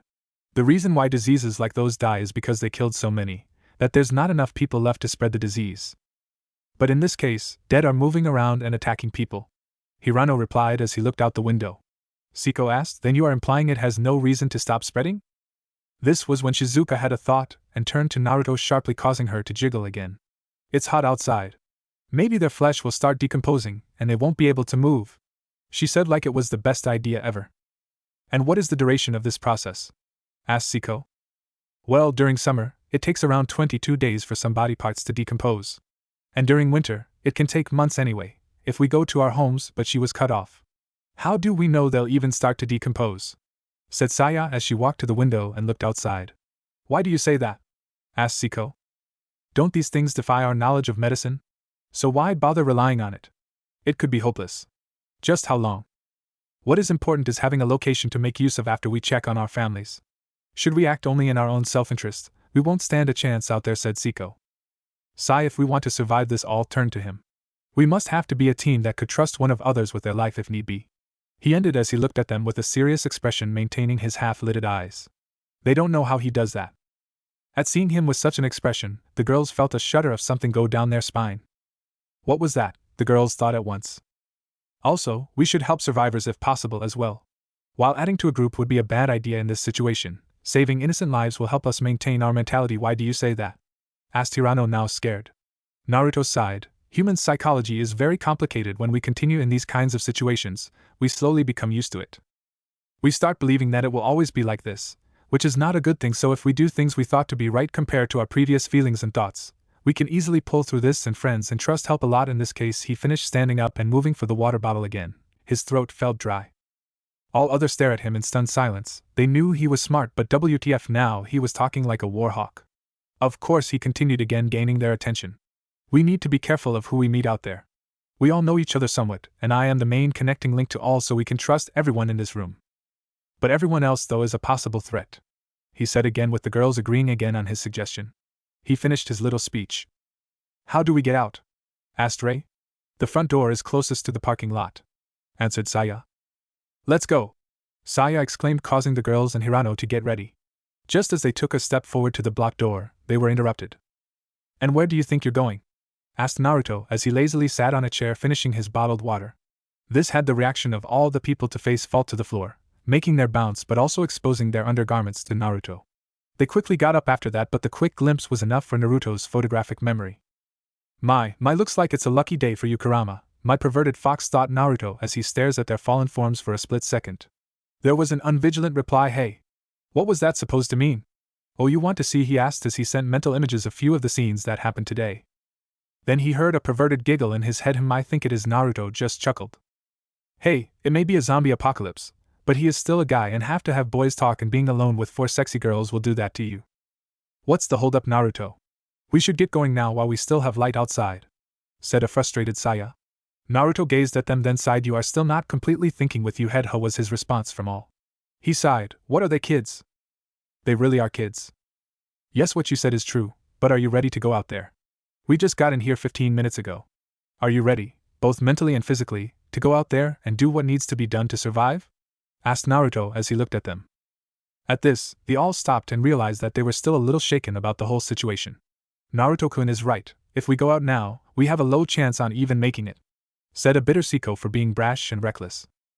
The other girls stopped for a moment and realized that they too were still too out of it to go out yet. Seeing that they finally got the idea, Naruto said, let's wait for at least 30 minutes before we go. That should be enough time for you to get enough rest. Seeing the girls nod and calm down, Naruto leaned back in his chair to try go back to sleep but was interrupted. Hey Naruto, I was wondering, how is it that you know so much on this? I mean, like, all of the actions we have been making are your suggestions, but how do you know what to do? Asked Hirano timidly, thinking his friend might feel offended. At this, all of the girls looked to Naruto waiting for an explanation.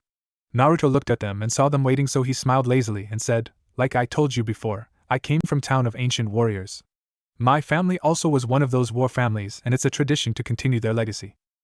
They all listened intently. Simple as that. I have been given combat training since I was 4, these type of situation also came under it. They didn't hear rest of the sentence, all it was ringing in their heads. Since 4 he wouldn't even knew how to talk, while Siko since 4 no doubt he is so much better than me. They were quiet for another 10 minutes, just trying to get a grasp on the new idea. Oh. Now I remembered what I was forgetting, said Naruto suddenly. They all looked at him expectantly. He brought out his Naruto's handbook from his jacket. They all looked a little confused, but when they read the title. Hey Naruto, isn't that the notebook you mostly carry with you? Hirano asked while Naruto nodded.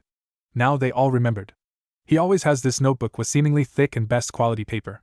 He would sit somewhere while doing something in it with a brush and homemade ink like some scholar. All slowly surrounded him as he flipped through pages. They saw that he has some different type of designs and marking and kanjis.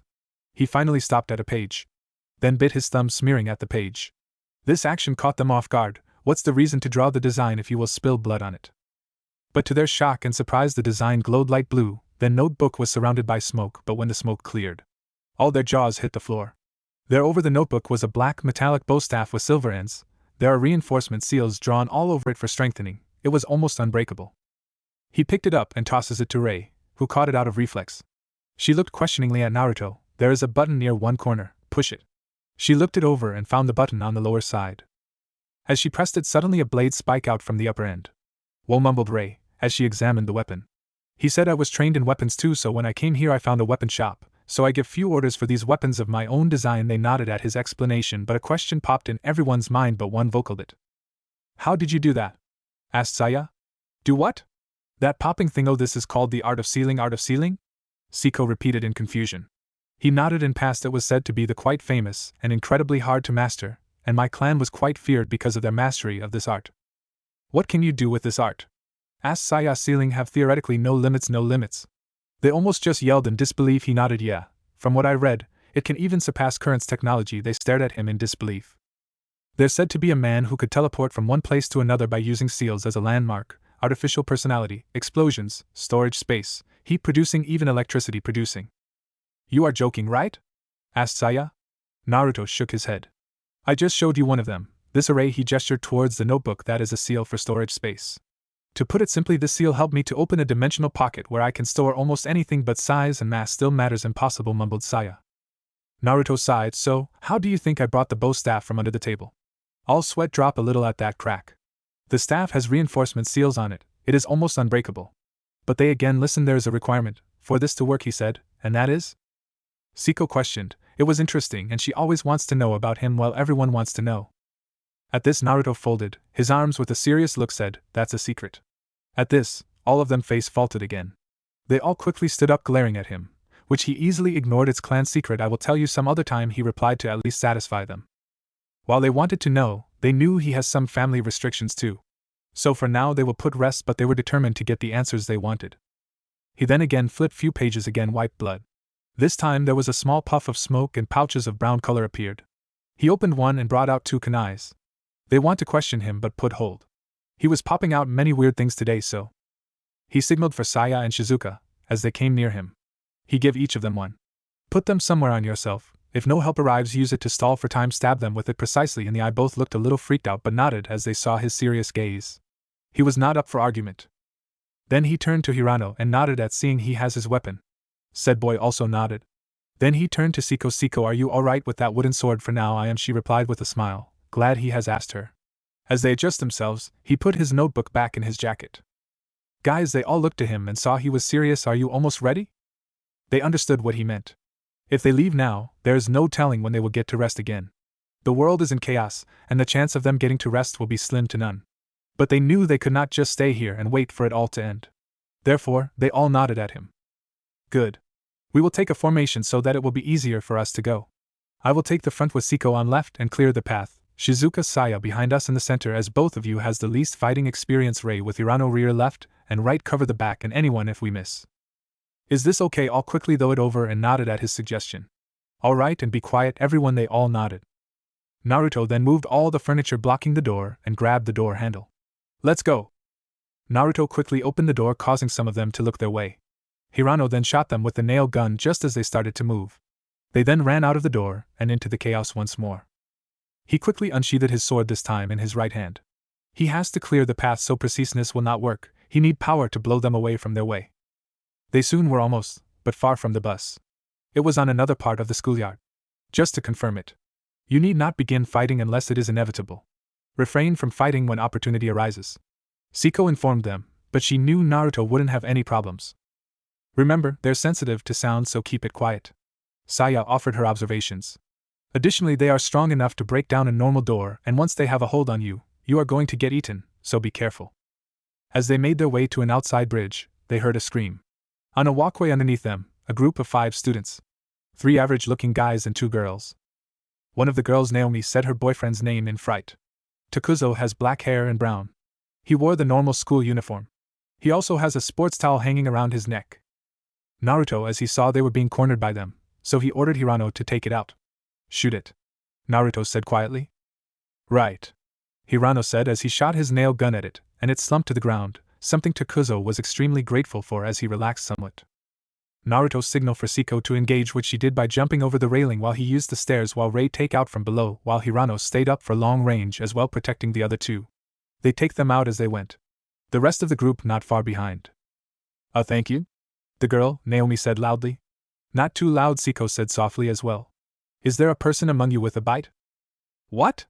No, no one, Naomi replied. They really do look fine, Rei said happily.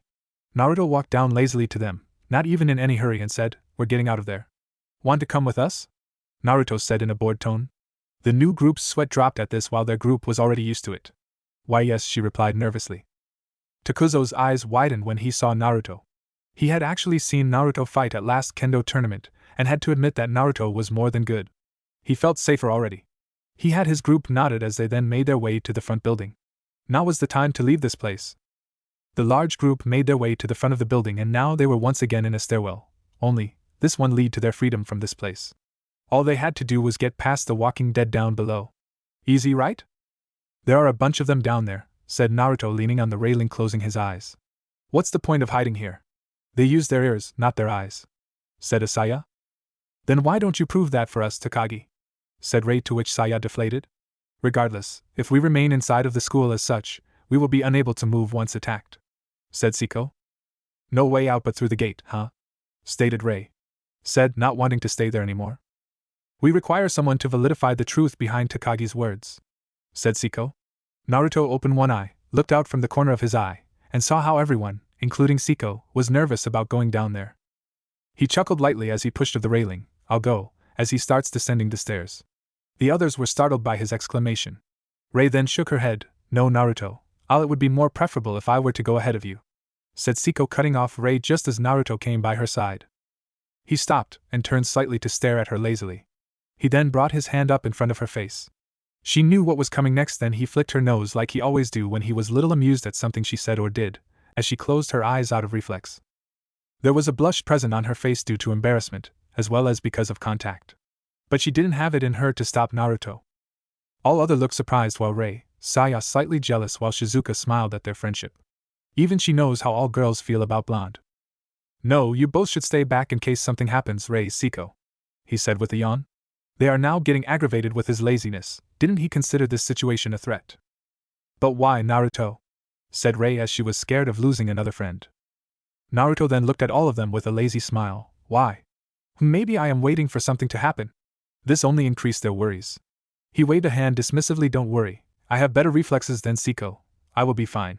Said girl puffed her cheeks secretly, but Naruto noticed as he chuckled lightly. Naruto then proceeded to walk down the stairs to the undead, while slowly drawing his sword and putting it at his shoulder. Ray then reached out to him. Naruto, wait. She was then stopped by Siko. I understand how you feel. Regardless, this decision was made by no one but himself, said Siko as she looked at Naruto in worry. The group, mostly the girls, all looking on in worry for their friend as he made it to the bottom of the stairs and continued walking to almost center. As he stopped by a shoe, his sword still plopped over his shoulder. He just stands there bored. The first thing he has done when he met one of them was to get insight about the enemy. He instantly summarized from their glaze over and unfocused look that they are blind or have poor eyesight. Next thing he observes was that they keep bumping into wall or other things, which make him conclude that their senses are dead. Lastly, he also noticed that they react to sound of whatever it is.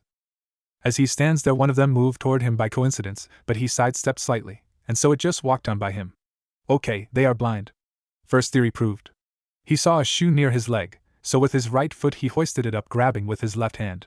All stared at him tense, ready to act any moment. He thought of pranking them but dropped that idea. It's no time for silly jokes. Even if didn't show it, he knew it was a serious situation. Alone he could survive easily, but now he has responsibility, so he has to act little more attentive. Looks like cannot do. He then lazily throws the shoe at the lockers, which connect and made a sound. Suddenly all the undead turned towards the sound, start making way over there. While he lazily waved his hand to signal them to descend as he moved to the gates and opened them with Siko, who arrived at the other side. As they were finally leaving the building, Tezuko, student they picked up, who was rather slow, had his weapon accidentally tap the railing for the stairwell. It echoed rather loudly. Naruto just sighed while Siko looked little afraid. Time seemed to have stopped. Everyone turned to look at Takuzo just as the undead started to swarm. Naomi then yelled, "Run, Takuzo!" He then saw all of the undead stop what they were doing before and then converge to their spot. The group they picked up didn't need to be told twice. They were gone before anyone could say anything. "Why did you open your mouth?" Saya shouted. "We could have made it by taking care of the ones close by if you hadn't said anything." However, one of them appears behind the pink-haired girl. Luckily, Siko bashed it away. "No way! Didn't you hear that echo?" Ray said, as she cut one's leg with her new bow staff. Hirano was at front trying to take aim at all the ones near them and said, "There are more of them." Just then, Naruto ran past him, with a lazy grin plastered on his face. He reached the first and does an upward diagonal swing at its neck. Its head shot in the air. He came at another one with downward slash separate its head and upper body into two the waist. Plunging his sword in the third's mouth, then bringing it upward, cleaving the head. They were two in front of him. He gathered wind chakra around his blade, but instead of sharpening it, he let it revolve around the blade. He revolved once while muttering Uzumaki Kenjutsu Kaze no Heishiai, Uzumaki-style violent winds. As he stuck the first, all the wind chakra that was gathered was launched towards the enemies. They were blown off the bridge. He slowly stands up straight, flicking his sword to remove the blood. In the meantime they were stunned. He has just wiped out about 15 of them with looking rather easy. Now they were worried for their friend's sanity. But when he turned to them, he was back to his lazy self. He said, "I said that, we will make it, and you all know I didn't break my promises." They all smiled. This is one of his qualities. So, previous formation run. After they formed formation, they again start running. It took them a while, but they finally made it to the parking lot. They all ran in their formation to the bus as Naruto and Siko beat most of the undead out of the way. Though that didn't mean that Rei and Hirano didn't do anything, as both of them knocked any of the undead that tried to get them from behind. Unfortunately, Takuzo got surrounded and was getting eaten by them. Naomi saw this and he yelled, "Takuzo!" Despite him being eaten alive, he looked to them and yelled, "Naomi! Run! Takuzo forgets him," said Saya as she grabbed the girl and tried to pull her back. "There's no point in trying to save him if he's already been bitten." But the girl didn't listen and ran off to the boy. "Why?" asked Saya in shock. "I told her it was useless. Why is she going back for him?" "I understand," said Shizuka as she slowly took steps back. "With the whole world gone to hell, I'd much rather die with the one I love," she said as tears gathered in her eyes. "What kind of doctor are?" Saya was interrupted by one of them being shot before it could bite her. "Calm down, Takagi-san," said Hirano as she shot another one that got to close. "Oh, you rude little otaku. How dare you interrupt me while I am taking? Why would you do that?" "Simple, you Naruto's friend, so I'd like to think of you as a friend as well. Can't you die on me?" Hirano said. "Nice to see that you two are getting along," Siko stated when she saw that Saya had a small blush on her face. However, she didn't know why. One was attacking Shizuka when Naruto hit him at the temple with the blunt side of his blade, which sent it flying away. They can't understand how he could produce such force with a blade and not slice.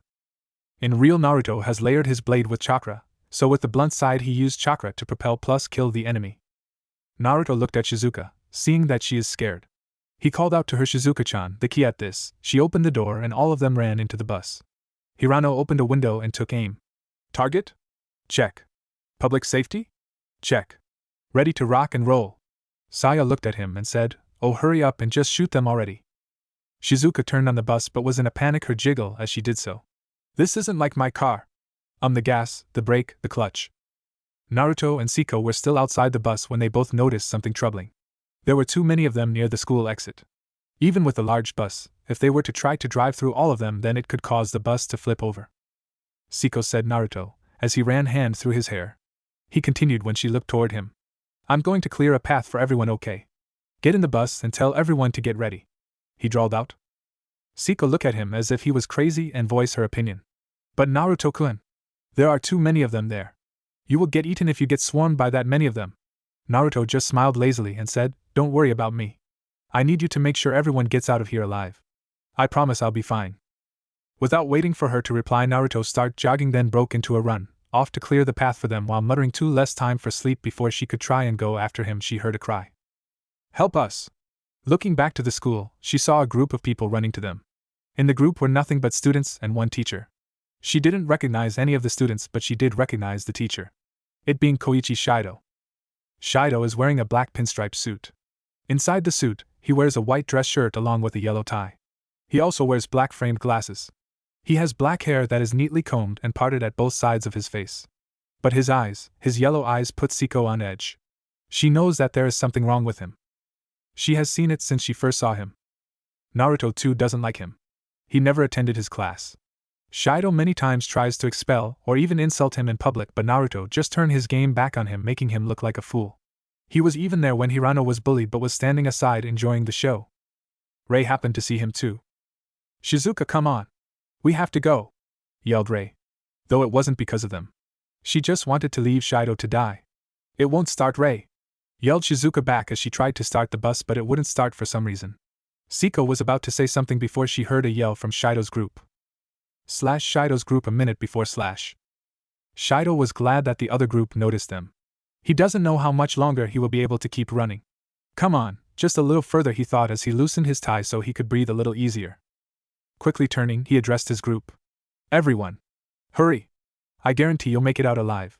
The other students quickly ran past him, one girl saying okay, teacher, as she went by.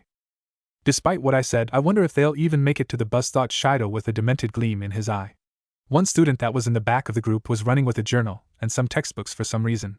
He suddenly tripped and rolled on the ground to Shido's feet. He reached up and grabbed onto his pants. I sprained my ankle, he said in pain. Oh, said Shido, sounding caring. Is that so? He then had a happy look on his face. Then it's the end of the line for you. Just as he finished saying that, he picked up his leg and kicked that student right in the face, breaking the student's glasses on his face, breaking his nose, and knocked a few teeth out, causing blood to fly and the student to cry in agony. The world as we knew it has come to an end. In this world, he trailed off as he turned to the student with an insane look. It's the survival of the fittest. Shido just calmly walked away from the student, whose cries of pain alerted the attention of a few of them closest to him. His cries of pain increased as he was eaten alive. Now. Shido quickly ushered in the students and Siko before she could say anything about Naruto still being out there. Slam! Yelled Shido as he saw some of them nearing the bus. It was by this point that the bus finally started. Finally! We're off! Yelled Shizuka as she slammed her foot on the gas. To the gate, said a student from Shido's group. I know! Yelled Shizuka as she hit a few of them with the bus. They're not humans, she muttered. They're not humans anymore, she yelled as she stepped on the gas more. It was by this point that they noticed something. There was originally a whole mob full of them by the gate. Now there was only a few dozen. Look! Yelled someone from Shido's group.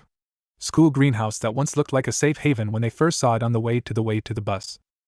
Now they can't even look in it because nearly all the glass on the inside was covered in blood. It was by this point that they saw Naruto run out from what was possibly the back door of the greenhouse to the school gate that was locked by a huge lock with chains and being hovered by dozens of them. He was covered in blood, which was certainly not his own, but to their horror he didn't stop. He ran straight towards them. Holding his blade hilt ready to draw with his right hand, he spun to the right while running and muttered Uzumaki Kenjutsu Kaze no Heishiai, Uzumaki style violent winds. They saw in awe as most of them was literally blown away from the gate to the side or was struck to the greenhouse, breaking its glasses as bodies fall out of the broken glass. He then turned around and moved for the gate. They were about to yell for him to move, only for, to their shock, that he swung down his red blade and cut through the chains like they were made of paper and quickly opened the gate. Thinking fast, Shizuka pulled the lever to open the bus door despite Shido's yell to keep it closed. Just as they passed the gate and turned to the left, Naruto quickly jumped on the bus and grabbed onto the door at the sudden jolt he felt from suddenly going at such speed. Shizuka closed the door and quickly turned to the right to avoid going into the main roads. At least for now. Though Naruto was still standing, so with the sudden turn he was unprepared and instead landed on top of Siko, who was sitting in the front seat for the time being. Naruto groaned while muttering something, which makes her vibrate a little. Siko blushed as his head landed on her breasts, and his voice causes her stifle a moan. No one noticed this though, as they were too busy relaxing after barely making it out of there. Looks like we made it, whispered Naruto. Yes, said Siko as she hugged him close to her, making Naruto sigh in relief or pleasure, she don't know. She had seen the look when he was killing those things. It seems like his eyes were dead, and not even his usual apathy was visible. Sorry, Naruto muttered as he slowly stood up. She looked at him questioningly at his half-bloodied face.